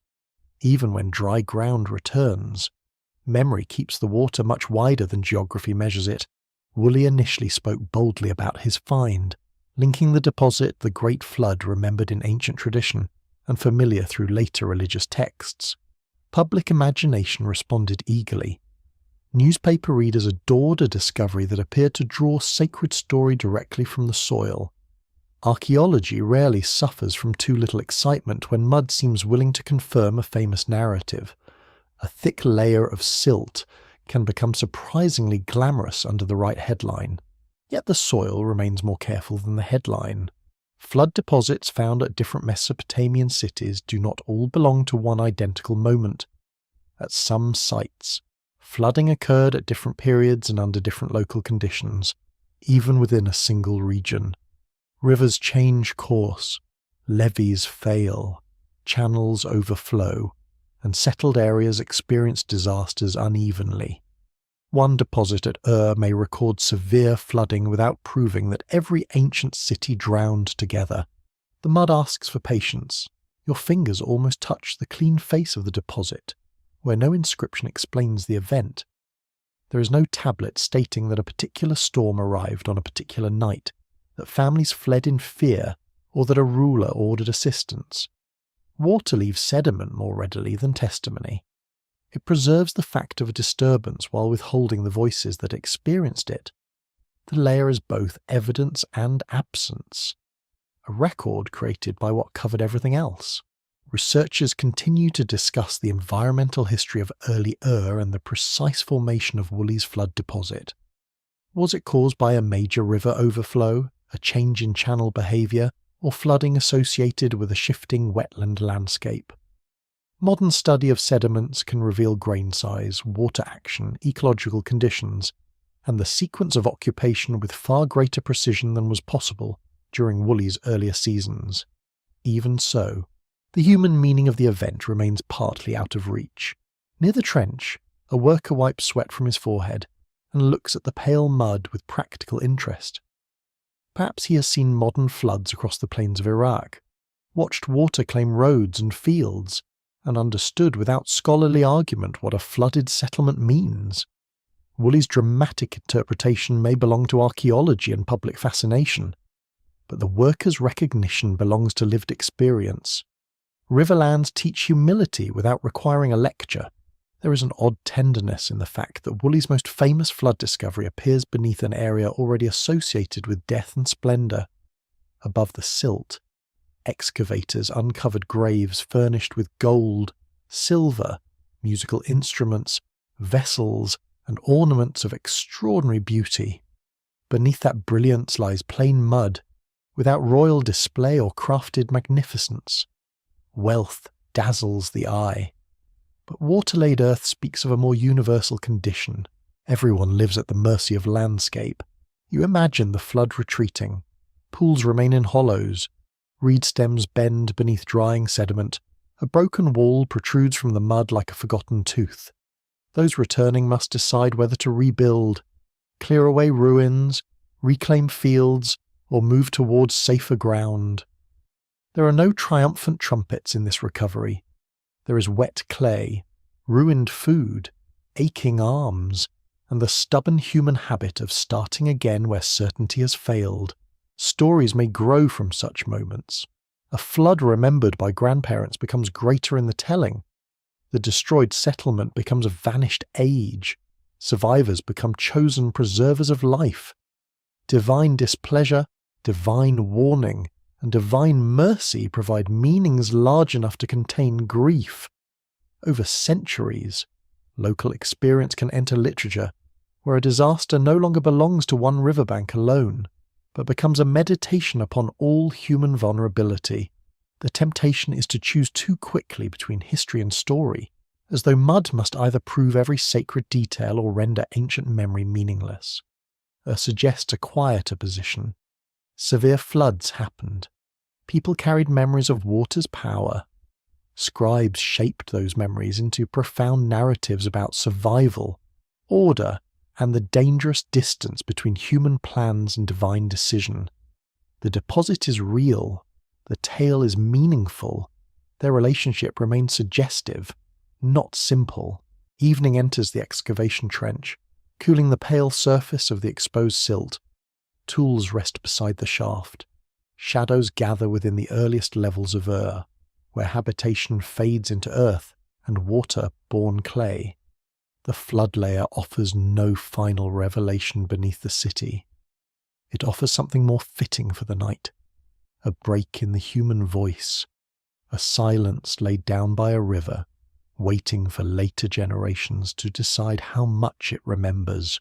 A seal rolls across damp clay beneath the steady hand of an official. For a moment, tiny figures emerge in perfect relief. A seated deity upon a throne, an approaching human figure, and between them a protective goddess raising both hands in formal introduction. The scene is no casual ornament. It presents the world as Ur understands it. Divine power sits enthroned. Human need approaches carefully. Access depends upon proper guidance. You watch the official lift the seal away.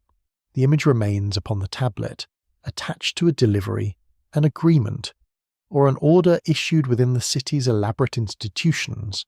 Sacred imagery travels beside practical business. A shipment of grain, a transfer of land, or an account of animals may carry a visual reminder that all rightful order ultimately leads upward, toward beings whose favour sustains the fragile arrangements of human society. At the centre of that arrangement stands the king. He is neither simply a wealthy householder nor merely a commander surrounded by armed men. Royal texts present him as chosen, guided, and supported by the gods. He builds their temples, restores their festivals, offers rich gifts, maintains justice, and protects the cities placed within his care. Through him, divine intention is said to reach the land in forms people can recognize: walls, canals, judgments, offerings, and security. A ruler enters the temple court dressed for ceremony. His garments fall in clean folds, heavy with meaning rather than comfort. Attendants walk nearby carrying objects of devotion. Priests await him at the proper place. Incense rises beside stone vessels and polished metal. The crowd cannot hear every sacred utterance, yet they understand the shape of the event. Their king is approaching the divine household on behalf of more than himself. Research associated with the University of Oxford has shown how Sumerian royal hymns repeatedly portray kings as shepherds, chosen to care for their people under divine approval. The image of the shepherd is gentle only at first glance. A shepherd protects the flock, certainly, but also directs its movement, counts it, uses its products, and decides where it may feed. The metaphor offers safety and control in the same quiet gesture. You stand among worshippers who have come to witness a festival. They bring no political theory written upon polished tablets. They bring children, baskets, tired feet, private concerns, and the instinct to watch carefully when powerful people perform sacred duty. Music sounds from the courtyard. Beer and bread are prepared for distribution. Statues and emblems move in ordered procession. The king's presence is woven into a larger spectacle of divine attention and communal belonging. For one evening, the city feels united beneath a shared arrangement. The gods receive honour. The king fulfills obligation. The temples glow with lamps. Households participate through offerings, labour, song, food, and observation. A person troubled by debt or illness may still find comfort in the sight of ceremony continuing correctly. When the world cannot promise ease, repetition offers its own kind of mercy, yet ceremony does more than comfort. It teaches. Each procession silently explains who stands nearest sacred power. Each royal offering displays who possesses the resources to give splendidly. Each hymn names the ruler as beloved, wise, and necessary. A festival may fill the air with music and roasted food, but it also fills memory with an image of hierarchy made graceful. Power rarely objects to being accompanied by pleasant refreshments. In official art, the king may be represented receiving divine symbols of authority or standing within scenes of worship. Deities appear larger, enthroned, radiant with controlled importance. Human figures approach with clasped hands, shaved heads, folded garments, or carefully arranged offerings. Gesture matters. One does not stroll into divine presence with casual confidence. The whole body acknowledges rank, dependence, and the hope of favourable notice. Among the most quietly revealing objects are small votive figures placed in sacred settings. Their wide eyes and clasped hands preserve perpetual attention toward the gods. Earlier than the dynasty ruling from Ur, such figures already expressed a desire for worship to continue even when the person who dedicated them returned home. A stone body could remain reverent without becoming distracted, hungry, sleepy, or tempted into conversation during prayers. In that respect, stone possesses enviable discipline. The king also requires representatives across the lands he controls: city governors, temple administrators, military officers, scribes, and local elites form the human channels through which authority spreads. A decree from the palace matters only when someone records it, carries it, announces it, interprets it, and enforces it. Divine favour may be proclaimed at the highest level, but government enters daily life through officials standing beside fields, storerooms, courts, gates, and tax obligations. You enter a provincial audience hall where a local governor receives a delegation. Behind the formal language lies careful negotiation. The governor owes loyalty upward, while managing the concerns and resources of his own region. Temple personnel defend sacred privileges. Merchants seek advantage. Landholders protect claims. Labourers carry the consequences of decisions they did not shape. The kingdom may present itself as a harmonious order, yet harmony demands constant maintenance from people with differing interests. The ruler's relationship with the gods becomes especially striking when kings receive divine honours themselves. Offerings dedicated to royal cults and the use of divine markers with certain royal names show that kingship could move beyond simple divine approval. the king might become an object of ritual devotion, incorporated into the sacred structure that supported his command. A human ruler, with human appetites and human moods, could now receive treatment designed for immortal powers. Historians continued to debate what this divine kingship meant to the wider population. Did people experience the ruler as genuinely divine within their private beliefs, or did they accept his cult as part of official religious and political life? Did devotion feel sincere, prudent, compulsory, or all three at once? Written evidence gives strong access to courtly and institutional language, while the inward response of a potter, widow, boatman, or shepherd remains elusive. A farmer listening to royal praise may not need to decide the matter in neat terms. He knows that temple land, palace demands, water channels, harvest expectations, and divine festivals all touch his household. A successful year may make sacred order feel convincing. A failed crop may place harder questions inside him. Faith and frustration can share a roof without resolving their disagreement. The lamps burn brighter as darkness settles upon the ceremony. A singer praises the ruler who maintains the city beneath the god's generous gaze. Nearby, officials stand calmly, their seals ready for another day of orders and accounts. Worshippers begin to depart, carrying food, impressions, and unspoken thoughts into shadowed streets. You remain near the court while incense thins into the night. The arrangement is elegant, powerful, and never entirely secure. Gods grant authority, kings perform service, officials carry commands, communities provide belief, goods, and labour. Within this sacred design, every level supports the one above it, while every level hopes protection will descend in return. Above the roofs, the moon crosses its appointed path without explanation. Below it, human beings continue building a world in which power must look holy, and holiness must somehow answer the needs of those asked to trust it. Cold lamplight touches newly prepared floor inside a sacred building, where the final paving has not yet been laid. The chamber feels strangely exposed, its walls complete enough to enclose silence, yet its ground still open to the dark soil beneath. Priests, builders, and officials gather around a shallow pit cut with unusual care. No crowd presses at the doorway. No musician raises a ceremonial melody. This act belongs to those moments when a building is made sacred from within. An attendant unwraps a small object from woven cloth. It is not especially grand to look upon. There is no towering crown, no surface blazing with gemstones, no decoration intended to amaze a passing visitor.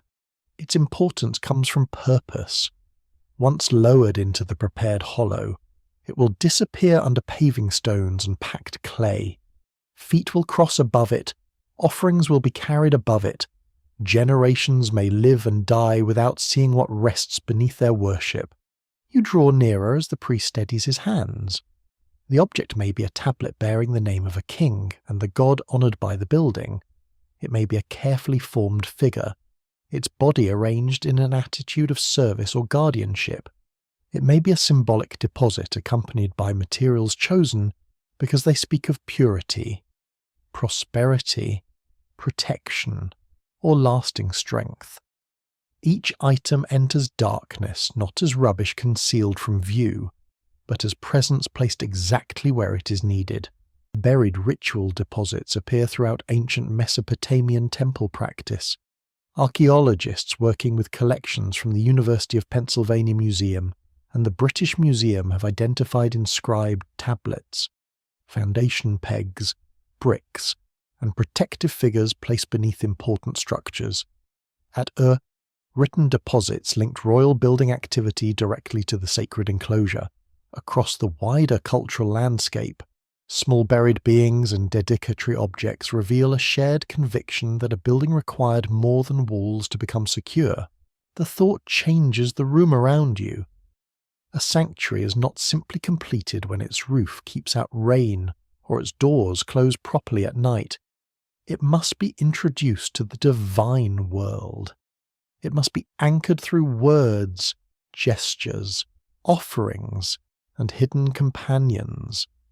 The foundation becomes almost like a deep root, reaching downward into soil while ritual reaches upward toward powers believed to notice what human eyes overlook.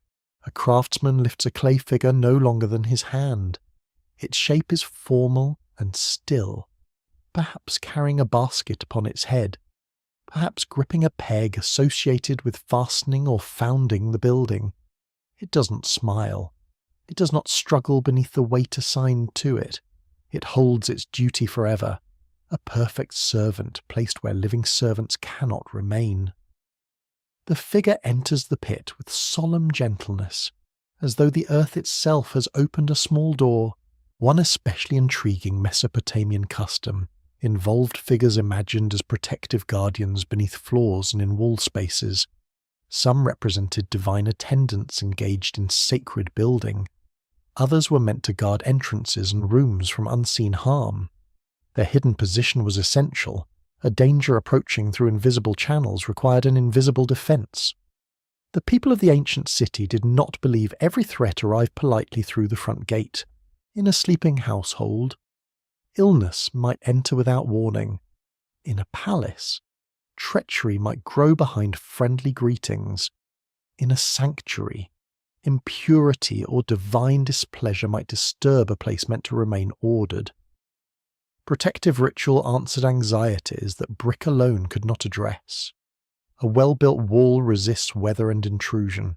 A consecrated wall, strengthened by concealed guardians, also resists the fears that cannot be measured with a builder's cord. The lamp flame bends briefly in a current of air. Beside the pit, a small container is opened. Perhaps it holds grains, beads, shells, bits of precious material, or substances selected for sacred value. These are not household savings accidentally lost between floor stones. Their placement transforms material wealth into a gesture. Valuable things are removed from ordinary circulation and given permanently to the hidden life of the structure. That removal may feel strange in a city where many people measure food carefully and labour long for modest provision. Yet sacred expenditure carries its own social logic. A god receiving valuable gifts is understood to be honoured properly. A ruler capable of dedicating such gifts demonstrates abundance and reverence. A temple enriched beneath its floors becomes a statement that the city trusts enough in divine favour to surrender objects nobody can use again. Naturally, one might gently observe that burying treasure beneath a floor is an excellent method for keeping it safe from admiration. Yet admiration is not the central purpose. The most important viewer is not expected to enter through a doorway. The offering is for the deity, for protective forces, for the sanctity of the building, and perhaps for a future restorer permitted to discover that proper rites were performed when the walls first took form. This creates a different kind of audience. Public monuments instruct the living through height, scale, colour, procession, and splendid approach. Hidden deposits speak in another direction.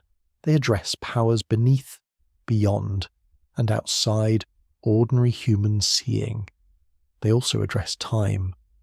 A ruler may know that brick crumbles and dynasties fail, yet he buries an inscription because someone, someday, might reopen the sacred ground and encounter his devotion intact. A later builder finding such a deposit would not merely discover an old object. He would enter a carefully prepared conversation. The ancient inscription might identify the divine owner of the site, name the ruler responsible for its sacred order, and establish how restoration should proceed. To ignore it could feel improper, perhaps dangerous. To honour it allowed the restorer to join a chain of reverent builders, each placing his own duty beside the memory of another. Scholars still discuss how precisely these buried deposits were understood by people outside priestly and royal circles. Some rituals may have been performed with enough ceremony for wide communities to know their meaning. Others may have belonged largely to specialists, carried out behind controlled entrances, while ordinary residents understood only that the building had been properly consecrated. The hidden object survives more readily than the whispered explanation spoken over it. Your gaze falls upon the worker waiting to close the pit. He has prepared the clay, lifted bricks, and cleared the edges with practical concentration. Does he fear the hidden guardian, honour it, or simply hope the ceremony concludes before his arms grow stiff? His beliefs remain unrecorded, yet his hands complete the ritual. Sacred power may belong to divine and royal language, but it still requires a labourer to lower the paving slab without cracking it. The priest speaks a final blessing. The words fade quickly within the room, too soft to escape the enclosing walls. The craftsman brings the slab forward. It descends slowly, blocking the lamplight from the deposit until only a thin line remains visible. Then clay seals the edge, and the small hidden world is complete. A guardian stands in total darkness. A name rests beside the god it serves. A gift becomes unreachable. Above this sealed place, incense will rise and bare feet will pass in reverence. Priests will carry bowls, singers will lift their voices, and rulers may stand with solemn expressions arranged for divine approval. None of that movement will disturb the objects concealed below. They have their own stillness, their own silent duty, their own patient relationship with powers thought to watch from beyond human sight. Night settles around the sanctuary. The finished floor looks plain, smooth, almost innocent beneath the lamps. Yet beneath it, the building has been given a secret interior life. The hidden objects do not reveal forbidden knowledge or impossible masters. They reveal a more intimate truth, that the people of Ur feared emptiness beneath their most sacred places, and so they filled the darkness with names, gifts, guardians, and hope. A messenger reaches the palace gate with dust caked upon his ankles and fear hidden badly beneath formal posture. His tablet is sealed, protected during the journey against rain, tampering, and curious hands. Inside the walls, an official takes it quickly. Messages have begun arriving too often now, and each seems to carry less comfort than the one brought yesterday. Earth still glitters beneath the moon. Its sanctuaries continue receiving offerings. Its officials continue pressing signs into clay. Its storehouses still possess doors, seals, guards, and ledgers. Yet an institution may appear solid long after confidence has started draining through unseen cracks. The fields beyond the sacred quarter speak first, not through hymns or ceremony, but through failing deliveries, rising prices, uneasy governors, and grain that no longer travels safely toward the capital. The king now seated upon the throne is Ibbi-Sin, heir to a royal system built with magnificent ambition. His name appears in official dating formulas and administrative texts, marking years through memorable events and royal acts. At first, the machinery of the kingdom continues to turn around him. Tablets are written, offices remain occupied, provinces report upward. Yet the controlled world inherited by Ibbi-Sin begins shrinking, city by city, road by road, loyalty by loyalty. You enter a grain office where the atmosphere has changed. The room contains jars, tablet baskets, scales, and ceilings. All familiar signs of order, but the voices are lower. A clerk examines figures twice, as though numbers might improve when treated with suspicion. Grain from important regions has become difficult to secure. Transport routes face danger. Local authorities increasingly think first of their own survival. A kingdom accustomed to abundance is learning the intimate discomfort of shortage. Surviving literary letters connected with the royal correspondence describe an urgent exchange between Ibbi-Sin and Ishbi-Erra. An official operating from the city of Isin, Ishbi-Erra reports purchasing enormous quantities of grain and complains that hostile groups obstruct its transport toward Ur. He asks for authority over key cities, presenting himself as the practical man capable of managing crisis. The letter feels immediate. Even through its literary shaping, food exists somewhere, but the king cannot easily reach it. Research associated with the University of Oxford has preserved and studied these compositions as windows into the final struggles of Ur's dynasty. Historians approach them carefully because the letters may have been copied and reshaped in later scribal settings. Still, they reflect genuine political memories of scarcity, disrupted movement, and a provincial commander whose usefulness gradually becomes independence. The kingdom does not simply fall from outside, it begins dividing within. In the palace, Ibbi-Sin receives the report with little reason for peace of mind. A capable subordinate who commands grain and strategic cities is useful only while he remains subordinate. Ishbi-Erra speaks as a servant protecting royal interests, yet his position grows stronger whenever Ur grows weaker. Hunger gives power to whoever controls food. A sack of barley can become more persuasive than a ceremonial crown when kitchens stand empty. You hear the sound of barley being poured, but the familiar softness has acquired tension. Market prices climb as supplies tighten. Households measure portions more carefully. Brewing becomes less generous, bread becomes smaller. Temple offerings cannot escape the broader strain forever, because divine meals must be drawn from human harvests. Even sacred routines begin to tremble when fields, roots, and storehouses no longer cooperate with royal expectation. One strange detail preserved in the literary correspondence concerns the astonishing price of grain during the crisis. The figures are so severe that some scholars have questioned whether they preserve exact economic reporting or use exaggeration to portray disaster. Either way, the intended picture is unmistakable. Grain has become painfully scarce. A society that once counted abundance through confident bureaucracy now finds the simplest food transformed into a measure of dread. The trouble does not have a single face. Groups described in Sumerian sources as Amorites move through or settle within regions that royal officials struggle to control. They are often presented in hostile language, blamed for insecurity and disruption. Yet such descriptions come from frightened urban institutions defending their authority. These people were not merely shadowy destroyers standing outside civilization. Many eventually became rulers, administrators, soldiers, neighbours, and builders within Mesopotamian political life. Farther east, powers from Elam and the Iranian highlands press against the weakened kingdom. Borders become difficult to protect when internal loyalty falters and resources thin. Garrisons require food.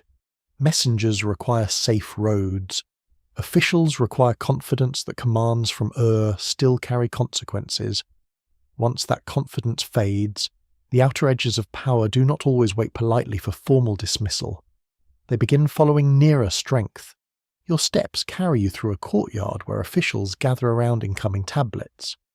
One message reports difficulties in a province, another concerns supplies, another names an authority whose loyalty is now uncertain.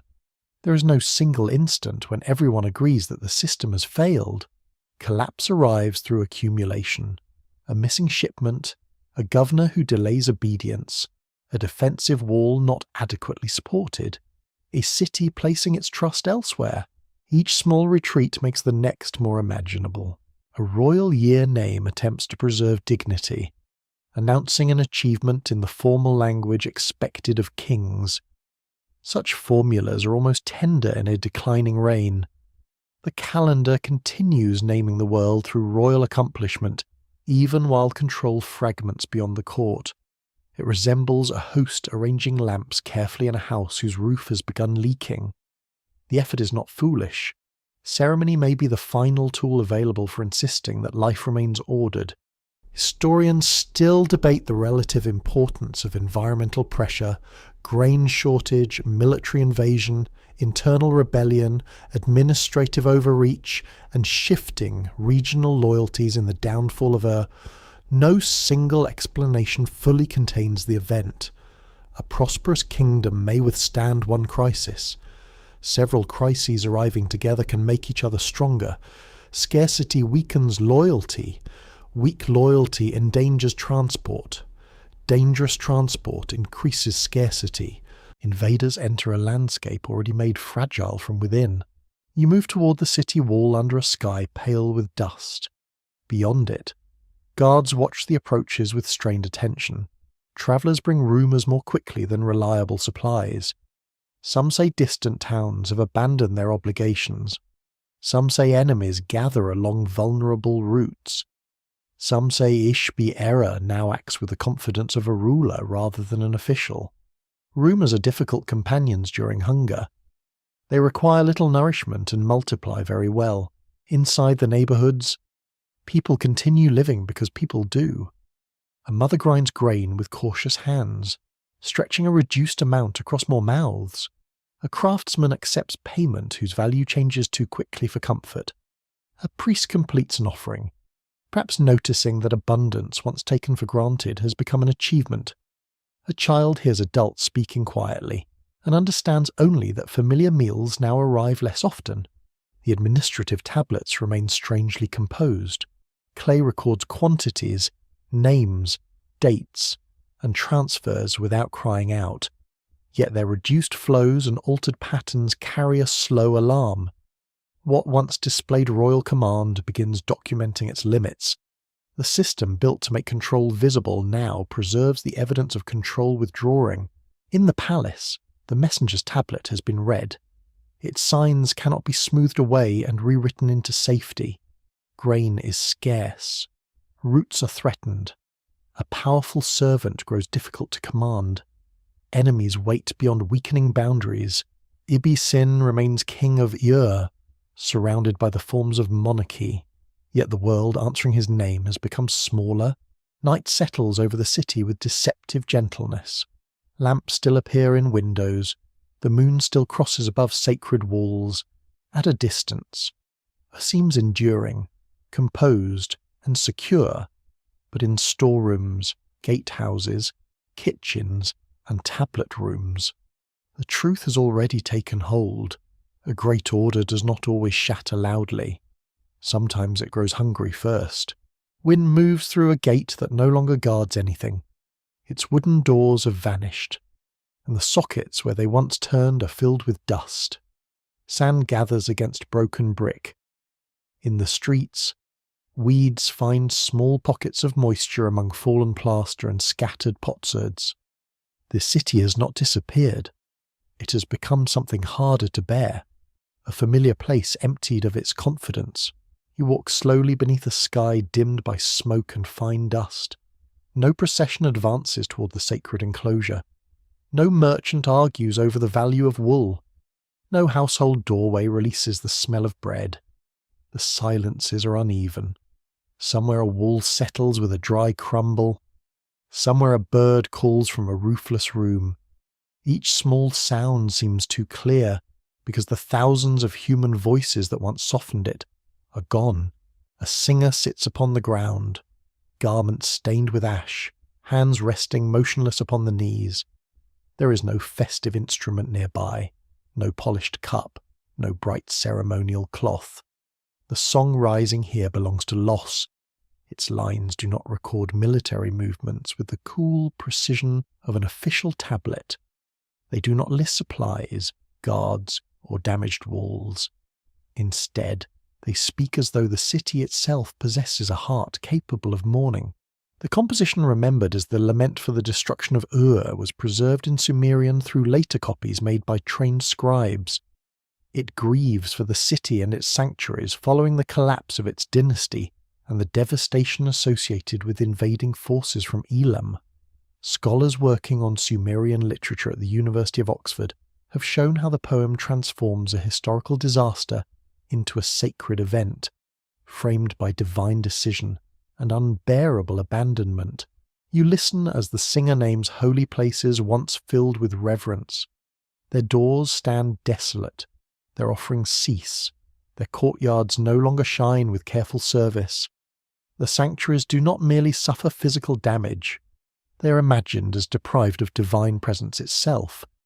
A temple without its god is not simply an injured building. It is a body from which breath has departed, leaving brick and timber exposed to an emptiness greater than ruin.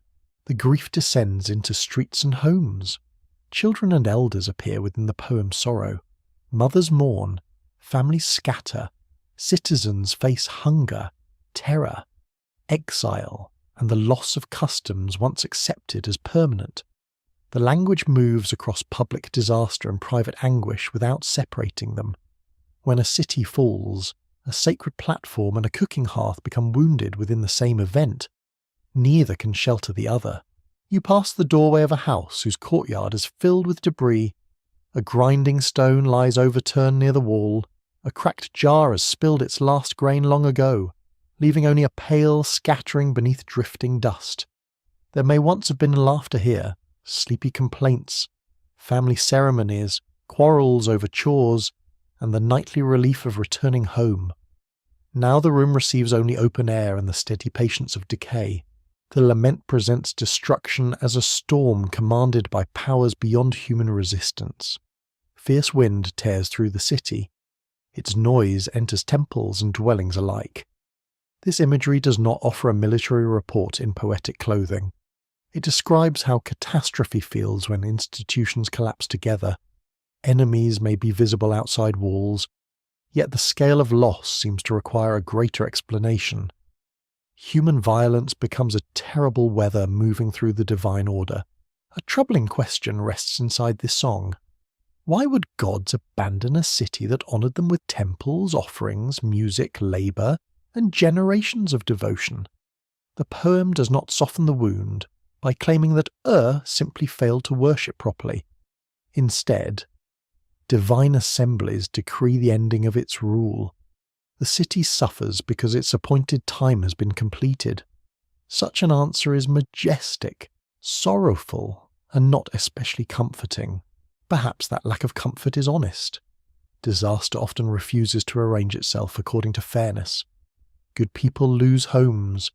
Faithful servants lose sanctuaries. Children inherit fear they did not create. A culture trying to survive such loss may prefer a terrible divine decision to the thought that meaning has vanished altogether. If the gods decreed the destruction, then the ruined city still belongs inside a cosmic design. However painful that design may be, a curious feature of these laments is that devastation can become ritual speech. The song may have been performed in settings where mourning was not simply remembered, but formally renewed. A ruined city enters liturgy. Grief is repeated with trained care, shaped into lines that later generations can recite. It is a solemn paradox. The destruction that empties a sanctuary also creates words capable of filling another sanctuary with remembered sorrow.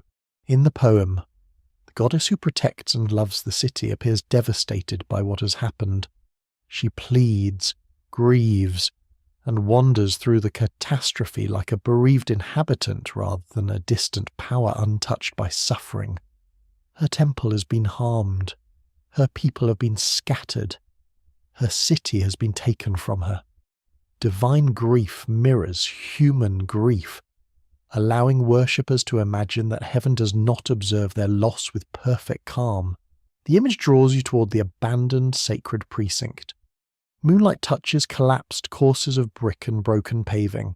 A doorway once approached with careful purification now stands open to wind-blown dirt. The goddess is no longer imagined seated securely within splendour. She is pictured mourning among ruins, sharing the desolation her worshippers cannot escape. In such poetry, a deity's tears do not repair walls, but they prevent suffering from feeling entirely unwitnessed. Historians continue to discuss how closely the lament describes exact circumstances of the city's destruction. It preserves memories of conquest, disorder, and the end of royal power, yet its purpose is poetic and theological rather than documentary in the narrow sense. The storm imagery, divine decrees, and sacred mourning reveal how people understood collapse, not a daily sequence of battlefield events. The poem speaks truth through grief, which is rarely tidy. Far from the ruined walls, displaced families may carry fragments of Ur within them. A remembered recipe, a prayer learned in childhood, a seal once used in business, a tale about a courtyard shaded at midday. An old person may name streets a younger listener will never walk. Cities survive strangely inside those who lose them, preserved through details too small for royal monuments and too dear to surrender. The singer's voice grows lower. The lines ask that the city eventually be soothed, that divine anger turn away, that its people and sacred places recover some measure of favour. Mourning cannot remain only an account of destruction. It reaches, cautiously, for restoration. Even in complete grief, the human mind begins placing one brick of hope beside another, though the wall is not yet visible. The wind crosses the vacant street again. Dust moves over thresholds, storerooms, courtyards, and temple steps with equal indifference. Yet the city is not entirely mute. The lament gives it a voice capable of passing through the darkness, carrying the weight of absent people and abandoned shrines into the keeping of the memory. You remain listening beside the broken walls. It does not explain why devotion failed to protect it, or why order was permitted to dissolve. It leaves a slower truth in the night air. When a civilization loses its centre, it may preserve itself first, not through triumph, but through the dignity of naming what has been taken away. A solitary ruler stands upon a terrace of weathered brick, listening to the desert wind move through cracks opened by rain, neglect, and centuries of silence. The sacred tower remains immense, yet its outer skin has loosened in places. Fallen bricks lie at its base. Weeds gather in sheltered joints. The staircase still rises toward the moon, but each step carries the unmistakable softness of age. Ur no longer commands a kingdom reaching proudly across southern Mesopotamia. Its streets have changed, its households shifted, its institutions surrendered their former weight, yet the ziggurat remains too sacred, too visible, and too deeply remembered to be ignored. A monument built for divine presence may survive the people who first served it, becoming a challenge to every ruler who later claims authority over the same land. You hear work beginning once more. Brickmakers prepare clay. Labourers clear fallen material from the terraces. Officials inspect the old structure while priests consider the rites required for repair. The task is not merely to make damaged walls stand upright. Restoration must persuade the god that reverence continues. It must persuade the people that sacred order has found a capable guardian again. The ruler directing this renewed attention is Nabonidus, king of Babylon in the 6th century before the Common Era. His reign lies more than 1,000 years from the age of Ur-Nammu, yet the names of ancient builders still fascinate him. Nabonidus devotes unusual energy to restoring temples and investigating the foundation records of rulers whose worlds are already remote in his own lifetime. Excavation evidence studied through the University of Pennsylvania Museum confirms that Nabonidus carried out major restoration at the Ziggurat of Ur. His builders altered and repaired portions of the monument, placing new work against the venerable core. He didn't treat the structure as a meaningless heap of ancient brick. He recognized it as a living sacred inheritance, worthy of a royal labour, inscription, ceremony, and careful public association with his own name. Your hand touches a newly laid baked brick, smoother than the worn material beside it. 2 ages meet beneath your fingers. One brick carries the confidence of a vanished dynasty. Another carries the ambition of a Babylonian king who wishes to be seen honouring that vanished greatness.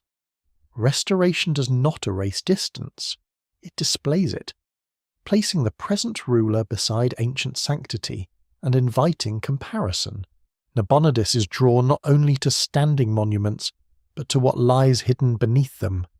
His workers search foundations for inscriptions deposited by ancient kings. Somewhere inside the sacred mass, a tablet or cylinder may identify the original builder and preserve the correct dedication. To recover such an object is to touch the formal memory of the temple, the buried voice that confirms its beginning and guides its renewal. A team opens part of the old brickwork with reverent caution. Dust falls softly from the gap. Lamps cast trembling circles upon surfaces sealed for ages. The workers expect no chamber full of fabulous treasure. They seek something smaller and more valuable for royal purpose, a name, a dedication, a written thread connecting the present king with rulers whose antiquity has already become magnificent. There is something almost tender about a monarch searching through walls for the signatures of dead kings. Yet the tenderness has sharp political edges. Nabonidus can proclaim that he has discovered the proper ancient plan, understood the forgotten dedication, and restored a sanctuary according to the intentions of revered founders. His authority gains depth by placing itself inside a story begun long beyond the memory of living subjects. Some modern writers have cheerfully called Nabonidus the first archaeologist. The description has charm, since he truly displayed a remarkable interest in ancient foundations and inscriptions. Yet he didn't investigate the past with the methods or aims of modern scholarship. He searched as a ruler and worshipper seeking sacred legitimacy, divine favour, and the prestige of restoring holy places. His curiosity was genuine, but it wore a crown. In a newly prepared deposit, Nabonidus places his own written record. He praises the deity, identifies his restoration, and links his work to the discovered traces of ancient royalty. The gesture is respectful, but it is also bold. By placing new words near old ones, he enters a sacred conversation that has been waiting beneath the bricks. Memory becomes layered, each ruler honouring what he also hopes to inherit. You imagine a priest watching the fresh inscription descend into its prepared location. Perhaps he feels gratitude that the ancient sanctuary has regained splendour. Perhaps he senses unease in the way royal names gather around divine property. A god's dwelling belongs first to the god, yet kings continually leave their signatures within its foundations. Human beings seem unable to repair eternity without adding a small note regarding who paid for the work. The restored monument rises brighter against the plain. New-facing bricks sharpen weakened edges. Stairways regain dignity. Ritual movement returns to spaces that weather had diminished. Under moonlight, the repaired surfaces glow with a freshness that might suggest renewal rather than replacement. Worshippers standing below see a sanctuary strengthened again, its height declaring that sacred attention has not withdrawn entirely from Ur, yet every act of repair chooses what shall remain visible. A restorer may preserve an ancient line while covering another. He may rebuild according to inherited knowledge, practical need, or his own understanding of proper grandeur. He may praise the first builder while quietly making the monument serve a different political world. Restoration is never simple return. It is a form of authorship performed with old materials. Scholars continue to consider how accurately Nabonidus understood the earliest appearance of the structures he restored. His inscriptions present him as recovering ancient truth through careful searching. Archaeological remains reveal real restoration activity and genuine attention to foundation records. Still, no ruler rebuilding a monument centuries removed from its first design can completely escape interpretation. The sacred past reaches him through fragments, damaged walls, ritual traditions and ambitions shaped by his own troubled reign. His devotion to old temples also carries an unusual personal quality. Nabonidus appears deeply interested in the moon god, especially at Haran, another great centre of lunar worship. This dedication places his work at Ur within a broader religious landscape of moon sanctuaries, royal piety, and political tension. The moon above the restored terraces is no neutral decoration. It belongs to divine loyalties capable of inspiring reverence and provoking suspicion. In Babylon, not everyone welcomes the king's religious emphasis. The great cult of Marduk carries profound importance there, and Nabonidus's choices become entangled with disagreement, absence from the capital, and the eventual arrival of a conquering Persian ruler. Sacred restoration may strengthen one claim while leaving another exposed. A king can repair venerable stairways in the south, and still discover that political ground elsewhere has begun to shift beneath his feet. The Ziggurat remains quiet amid these struggles. It does not choose between dynasties with any voice humans can hear. It receives new bricks, new inscriptions, new offerings, and new claims of rightful devotion. Royal names accumulate within and around it like layers of moonlit dust. Each king hopes his repairs will demonstrate fidelity to an ancient order. Each also hopes the monument will remember him kindly. You climb a restored stair under the calm night sky. The bricks beneath your sandals belong to more than one age, joined so closely that only a careful eye detects the boundaries. That joining is the secret beauty of restoration. A monument survives not because it remains untouched, but because generation after generation finds meaning in touching it again.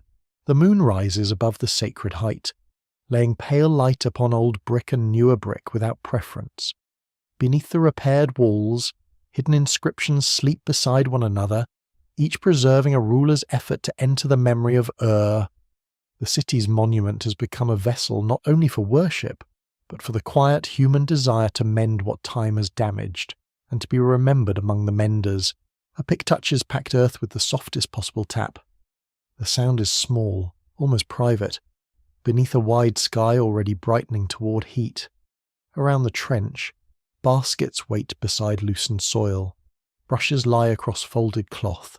A camera stands upon its tripod, black and patient, ready to capture whatever the ground permits human eyes to see again.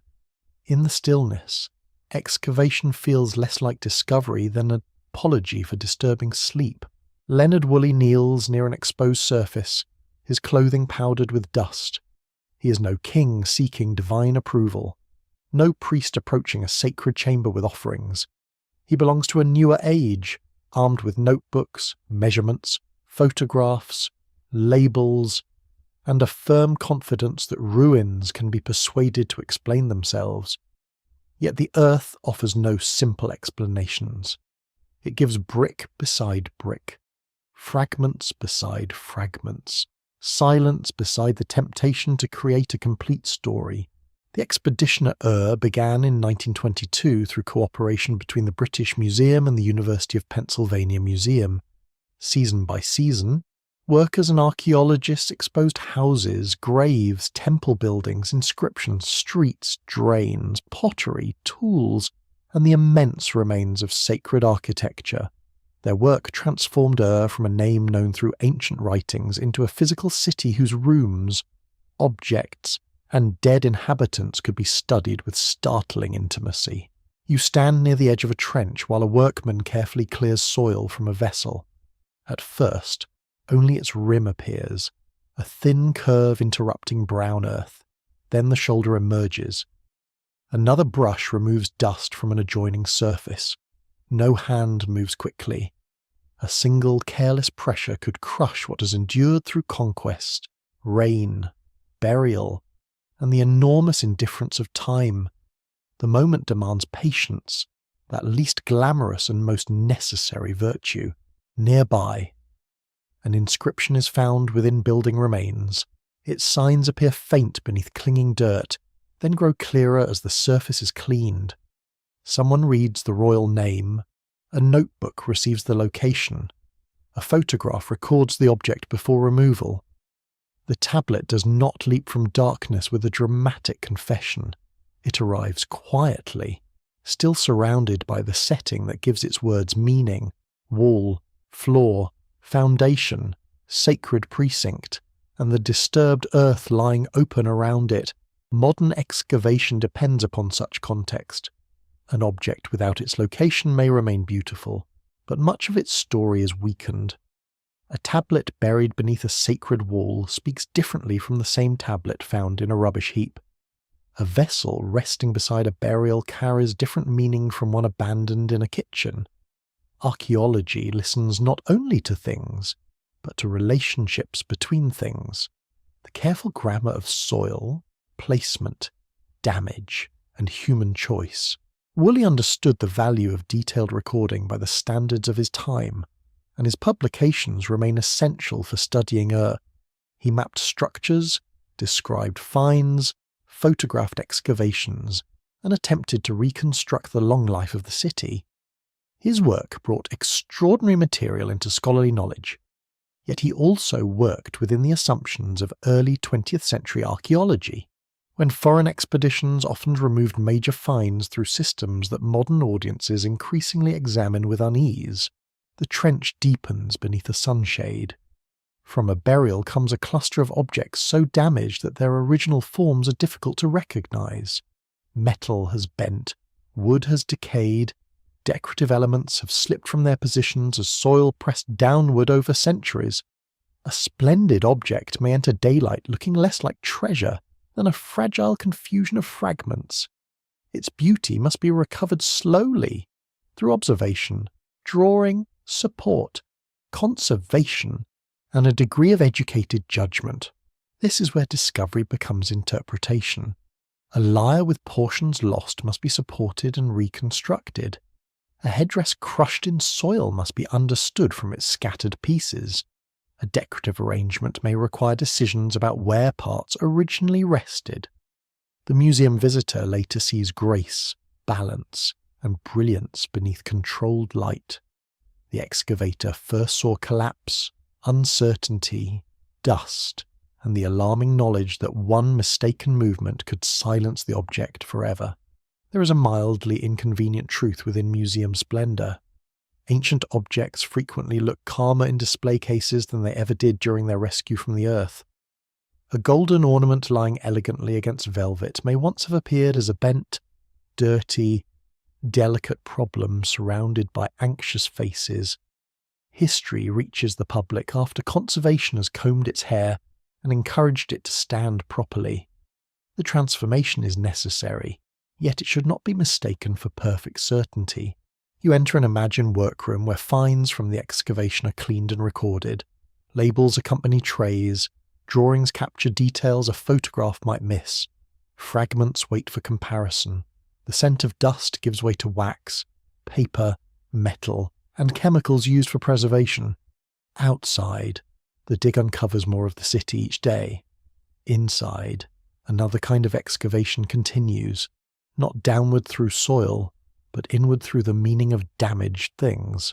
The most famous discoveries at Ur included richly furnished burials containing musical instruments, jewellery, vessels, weapons, seals, and elaborate ornaments. Woolley called certain graves royal because of their extraordinary wealth and ceremonial character.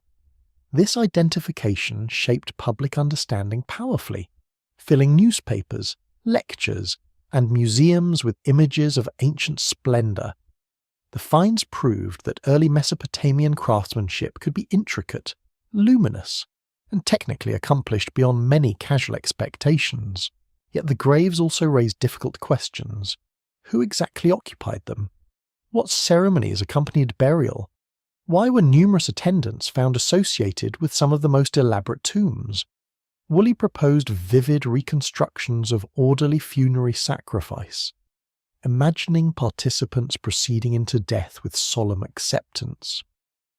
Scholars have since examined the evidence more cautiously, considering injury, preservation, burial sequence, social status, and the danger of allowing an elegant narrative to move faster than the evidence. A deeper question settles upon the objects themselves. Once lifted from Ur, where do they belong? Excavation agreements of Woolley's period divided finds between institutions and the authorities overseeing antiquities in Iraq. Many objects entered collections in London, Philadelphia, and Baghdad. Those arrangements were legal within their historical setting, yet present discussions ask broader questions about colonial influence, unequal power, cultural heritage, and the right of modern communities to hold the material past of their own landscapes. Scholars and museum professionals continue to debate how institutions should present finds acquired during eras shaped by imperial power. A label may state where an object was excavated and when it entered a collection. That is useful, but not always sufficient. The object also carries the story of the people who unearthed it, the state that permitted its division, the museum that displays it, and the country whose ancient heritage remains bound to its identity. Your attention returns to the workers in the trench. Photographs often show groups standing beside exposed walls, baskets, and deep cuts into the mound. Their labour made excavation possible. Local knowledge, endurance, and technical skill guided the slow removal of earth. Yet the names of workers have not always been preserved with the same care granted directors, donors, and institutions. A city brought back into human awareness depends upon hands history too easily leaves at the edge of the picture. The camera shutter closes with a soft click. An object is wrapped for transport. A tablet receives its number. A drawing fixes the shape of a wall whose exposed bricks will soon face wind and weather again. Each action saves information while also changing the site forever. Excavation is not opening a book without consequence. It is reading by removing pages from the ground, hoping the notes are good enough to preserve the order in which they were found. Evening falls across the uncovered ruins. The workers depart along dusty paths. Tools settle into quiet rows. In a secure room, ancient objects lie newly separated from the soil that guarded them for thousands of years. Some will travel far from Ur. Some will be restored into forms that enchant crowds. Some will remain fragments, resisting every effort to speak clearly. You sense the uneasy gift of excavation. It rescues memory from burial, yet it also interrupts the peace of buried things. It makes knowledge possible, while placing responsibility upon those who interpret, conserve, possess, and display what has been found. Beneath the quiet moon, Ur is no longer entirely silent, but the voices awakened from its soil now ask who is listening, who is speaking for them, and where their long journey truly belongs. A final tablet lies upon a padded surface beneath the restrained light of a study room. Its clay is the colour of dry riverbank soil, neither golden nor jewel bright, and its edges bear the slight injuries of long burial. The signs are formal, carefully arranged, and entirely human in their purpose. A king dedicates a building, a god receives honour. A sacred structure is asked to remain secure beneath the turning of the years. You lean closer, almost expecting the writing to open into some impossible revelation. Perhaps there will be a concealed dynasty unknown to ordinary history, or a confession that the city served powers stranger than its familiar gods. Perhaps the earth beneath the great platform holds knowledge deliberately kept from every ordinary citizen. The possibility has a certain sleepy attraction. Hidden rooms and forbidden truth make excellent companions beneath a darkened ceiling. Yet the tablet remains calm. It does not name visitors descending from unknown heavens. It does not announce a vanished race governing people from underground chambers. It does not expose a secret machine beneath sacred brick. Its message is far more intimate, and therefore harder to dismiss. The people who raised sacred buildings were placing their deepest concerns into the ground. They buried the desire for protection, the claim of rightful rule, the burden of duty, and the hope that time would not erase them completely.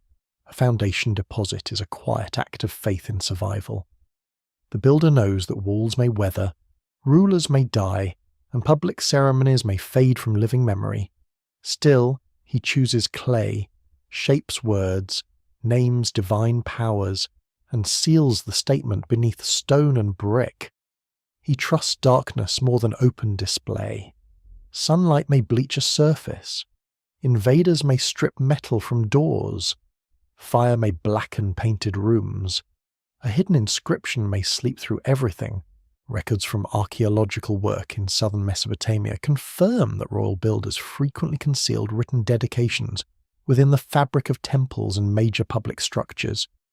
Such deposits linked construction to divine service and royal identity. They were not improvised secrets placed by frightened individuals at midnight. They belonged to recognized sacred practice, carried out with formality and intention, where building meant more than raising walls above the earth. The truth beneath Ur is therefore not a single sentence waiting to overturn human history. It is a pattern, again and again. People faced uncertainty by creating order, then sealing that order within material things. They measured grain because hunger frightened them. They arranged divine names because the universe appeared immense and unpredictable. They raised sacred heights because distance from the heavens felt unbearable. They buried words because forgetting seemed almost as terrible as destruction. You enter an imagined chamber beneath the sanctuary floor, though no grand chamber actually needs to exist for the feeling to settle around you. The air is still. Clay tablets rest in hollows no larger than a hand. Small guardians remain fixed in positions of service, their eyes unable to close because their duty has no ending. Nearby, bricks pressed down with enormous weight, holding not treasure, but assurance. The city wished its foundations to contain intention, not emptiness. This desire is familiar, though modern life dresses it differently. People place names upon buildings, photographs within boxes, letters in drawers, flowers beside graves, and personal objects within places of memory. They speak to children about relatives who are gone.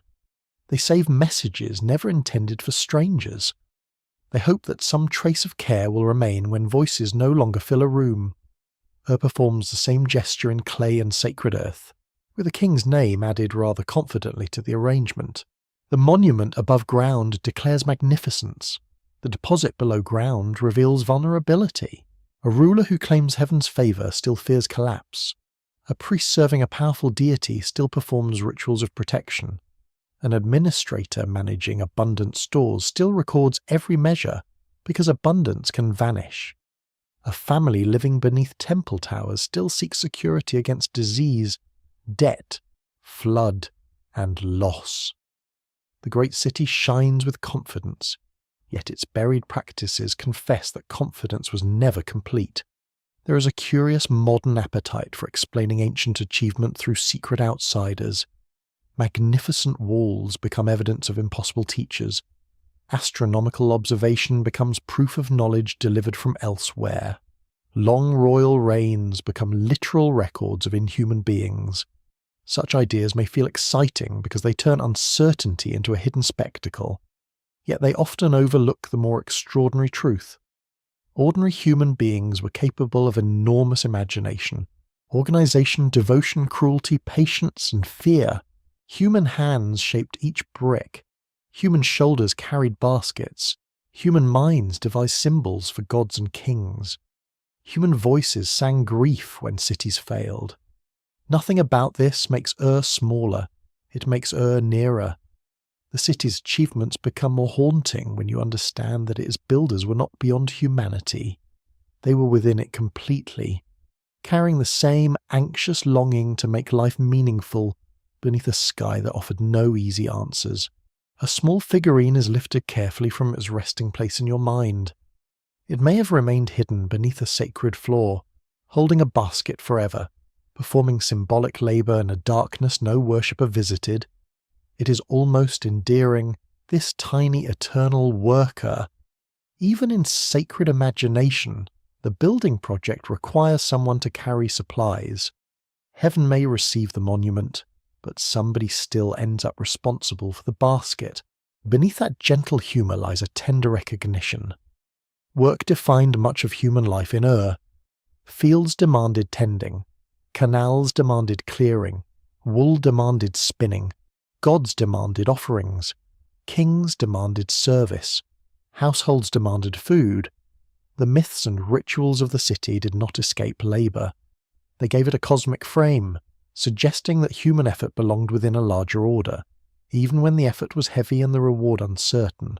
Scholars remain divided over how deeply ordinary residents understood the theological and political messages concealed within monumental foundations. Royal inscriptions offer clear statements from rulers and institutions, yet private responses rarely survive with equal clarity. A person carrying barley through a temple yard may have accepted the sacred order with devotion, endured it from necessity, questioned it quietly, or shifted between all three feelings according to the season and the contents of the household jar. The hidden truth does not require choosing one answer. A civilization is never a single belief shared neatly by every person inside its walls. Ur held faithful priests, calculating officials, weary workers, ambitious rulers, protective parents, doubtful listeners, talented scribes, and children whose main concern was likely avoiding an unpleasant chore. their lives gathered beneath the same moon, touched by the same institutions, while remaining individually unknowable in countless ways. Your gaze returns to the plain, where the ziggurat stands in darkness as a layered mass of ancient intention. Its stairs climb into moonlight, but its deepest message lies below sight. Foundations are places of weight. They receive everything placed above them, including worship, authority, human toil, royal memory, grief, restoration, and the endless desire to remain meaningful when a living world has moved onward. Nothing hidden beneath the sacred structure announces that humanity was deceived about its beginning. Nothing requires an unseen master directing the first cities from shadows. Instead, the buried words reveal that people understood how fragile their order truly was. They built magnificence over fear, placed devotion beneath power, and trusted clay to carry their names through the long sleep of the earth. The room grows quiet around the tablet. Its signs remain small, dignified, and still. The revelation is not loud enough to wake anyone abruptly. It settles more gently than that. A city once buried its hopes beneath sacred brick because its people knew that all human worlds eventually tremble, and still believed that something of their care might survive. The moon stands above the empty steps with a brightness that makes every edge seem newly cut. Around the sacred enclosure, the plain extends in silver silence, broken only by low mounds, dark hollows, and the faint suggestion of ancient walls resting beneath sand. No ceremonial torch climbs the staircase. No royal singer waits in a courtyard. The height remains, calm and exposed, while the city once gathered around it has withdrawn into earth. You approach the lower stair without urgency. The surface beneath your hand is rough, patched by age, weather, conservation, and human concern.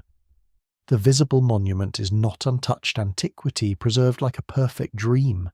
Its bricks have endured erosion, repair, reconstruction, neglect, and renewed care. Iraqi antiquities specialists restored major parts of the ziggurat's exterior and grand staircase during the 20th century, allowing its ancient form to remain legible beneath the open sky. That fact brings a different tenderness to the structure. The ziggurat survives not because time forgot to harm it, but because people repeatedly decided that it mattered. Ancient rulers restored it for gods and kingship. Modern conservators repaired it for heritage, memory, and the future. Different centuries approached the same bricks with different beliefs, yet each recognized a gravity in this place that simple ruin could not entirely contain. Your footsteps rise slowly upon the broad ascent. The stair is steep enough to command attention, yet gentle enough for thought to wander outward across the sleeping landscape. Once, canal water would have reflected moonlight beyond the sacred district. Houses would have clustered within reach of the temple's economic and ritual power. Fields, boats, workshops, and storerooms would have connected ordinary survival to the divine household raised above them. Now the horizon has changed. River courses have shifted. The city's living noise has vanished. Wind enters spaces once protected by doors, roofs, servants, and regulations. A monument designed to stand at the centre of everything has become a lonely survivor upon an altered plain. Yet its loneliness is not emptiness. It carries the weight of all the meanings that settled here, layer upon layer, without ever forming one simple answer. A visitor arriving under daylight might see impressive brickwork, a great staircase, explanatory signs, and the broad archaeology of a renowned ancient city. Under moonlight, the structure feels less easily classified. It resembles a question built at enormous scale. Why do people lift sacred places above their homes? Why do rulers fasten their names to devotion? Why do communities accept burdens for monuments whose promised protection can never be guaranteed? There are modern tales, softly repeated by those drawn to mystery, claiming that hidden chambers remain sealed somewhere below the ancient platform, holding forbidden records or objects too powerful to display. Such stories drift easily around any monumental ruin whose buried foundations encourage imagination. Archaeology has revealed foundations, inscriptions, repairs, and ritual deposits, not a concealed library of world-changing secrets. Still, the legend itself is revealing. Human beings remain eager to believe that stone hides an answer more complete than ordinary history permits. You reach a point where the steps seem to merge with the moonlit terrace. The air is cooler here, carrying dry mineral scents from brick and soil. Below, the ancient city appears only in traces, slight ridges, excavated walls, and darkened ground. The lost streets cannot be filled again by listening harder. Their people remain beyond recovery in almost every personal detail. Yet something of their pattern survives, faint and persistent, like a melody remembered without every word.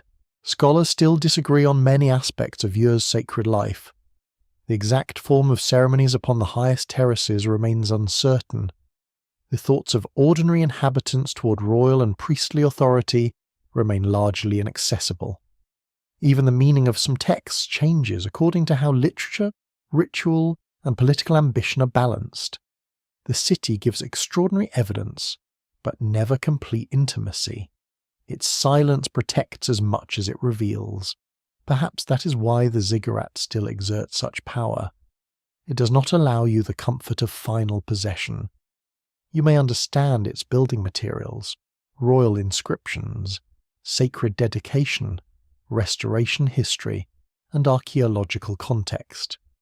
You may follow the signs pressed into clay and the footsteps implied by worn brick. Yet the central experience of standing here remains quietly unresolved. A sacred height survives. The voices that made it necessary do not. The moon brightens the upper wall, and for an instant the ancient platform seems almost to float upon darkness. You think of those who watch this same celestial light with very different expectations. A priest may have seen divine presence. A king may have seen authority confirmed. A labourer may have seen the hour growing late. A mother on a rooftop may have welcomed cooler air while a restless child finally slept beside her. The same moon offered majesty, duty, fatigue, and relief. Its light does not distinguish among them now. It touches the royal brick and the discarded shard. It settles over sacred pavement and household debris. It falls upon graves, drains, courtyards, tablet fragments, and the silent places where names were never written at all. The city becomes equal in moonlight, not because rank never mattered, but because time has carried every rank into the same patient keeping of the earth. You remain still upon the steps. The hidden truth is no longer something concealed beneath masonry, waiting to be opened by force or cleverness. It is the softer recognition that civilizations build against the fear of vanishing. They press names into clay, raise walls toward the sky, count provisions, sing laments, repair sacred ruins, and preserve broken objects because disappearance feels unbearable, while love, duty, and memory are still alive. Ur does not escape disappearance. No city does, yet it is not entirely lost. Its builders placed intention inside brick. Its scribes placed voices inside clay. Its mourners placed sorrow inside poetry. Its excavators placed fragments within human attention again. The city endures unevenly, incompletely, and beautifully, not as an immortal kingdom, but as a whisper powerful enough to reach you in the quiet of this night. The moon continues westward, slow and untroubled. Shadows lengthen beside the steps, filling the lower court with soft darkness. Your breathing becomes steadier as the monument recedes from sharp detail into outline, then into shape, then into the gentlest impression of something ancient standing where the earth meets the sky.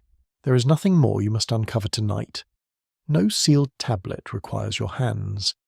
No forgotten doorway calls from beneath the brick. The old city may rest with its unanswered questions, and you may rest beside them, knowing that mystery does not always ask to be solved. The wind passes lightly across the plain. It brushes the weathered terraces, enters the hollows between fallen walls and fades among reeds imagined beside vanished water. Somewhere far beyond Ur, another sleeping landscape receives the same pale moon, and another listener turns gently toward quietness. Let the stairway grow distant now. Let the royal names soften into silence. Let the tablet signs return to cool clay and darkness, safe from urgency, safe from the need to explain every sorrow they have carried. Your mind drifts away from brick and dust, away from kings and ceremonies, away from the measured burdens of a world long folded into earth. The moon remains above the empty steps, not watching sternly, but shining with the calm indifference that can sometimes feel like peace. The city is quiet. The night is deep. The questions are gentle now, and perhaps the story is not yet complete. End of script. Good night.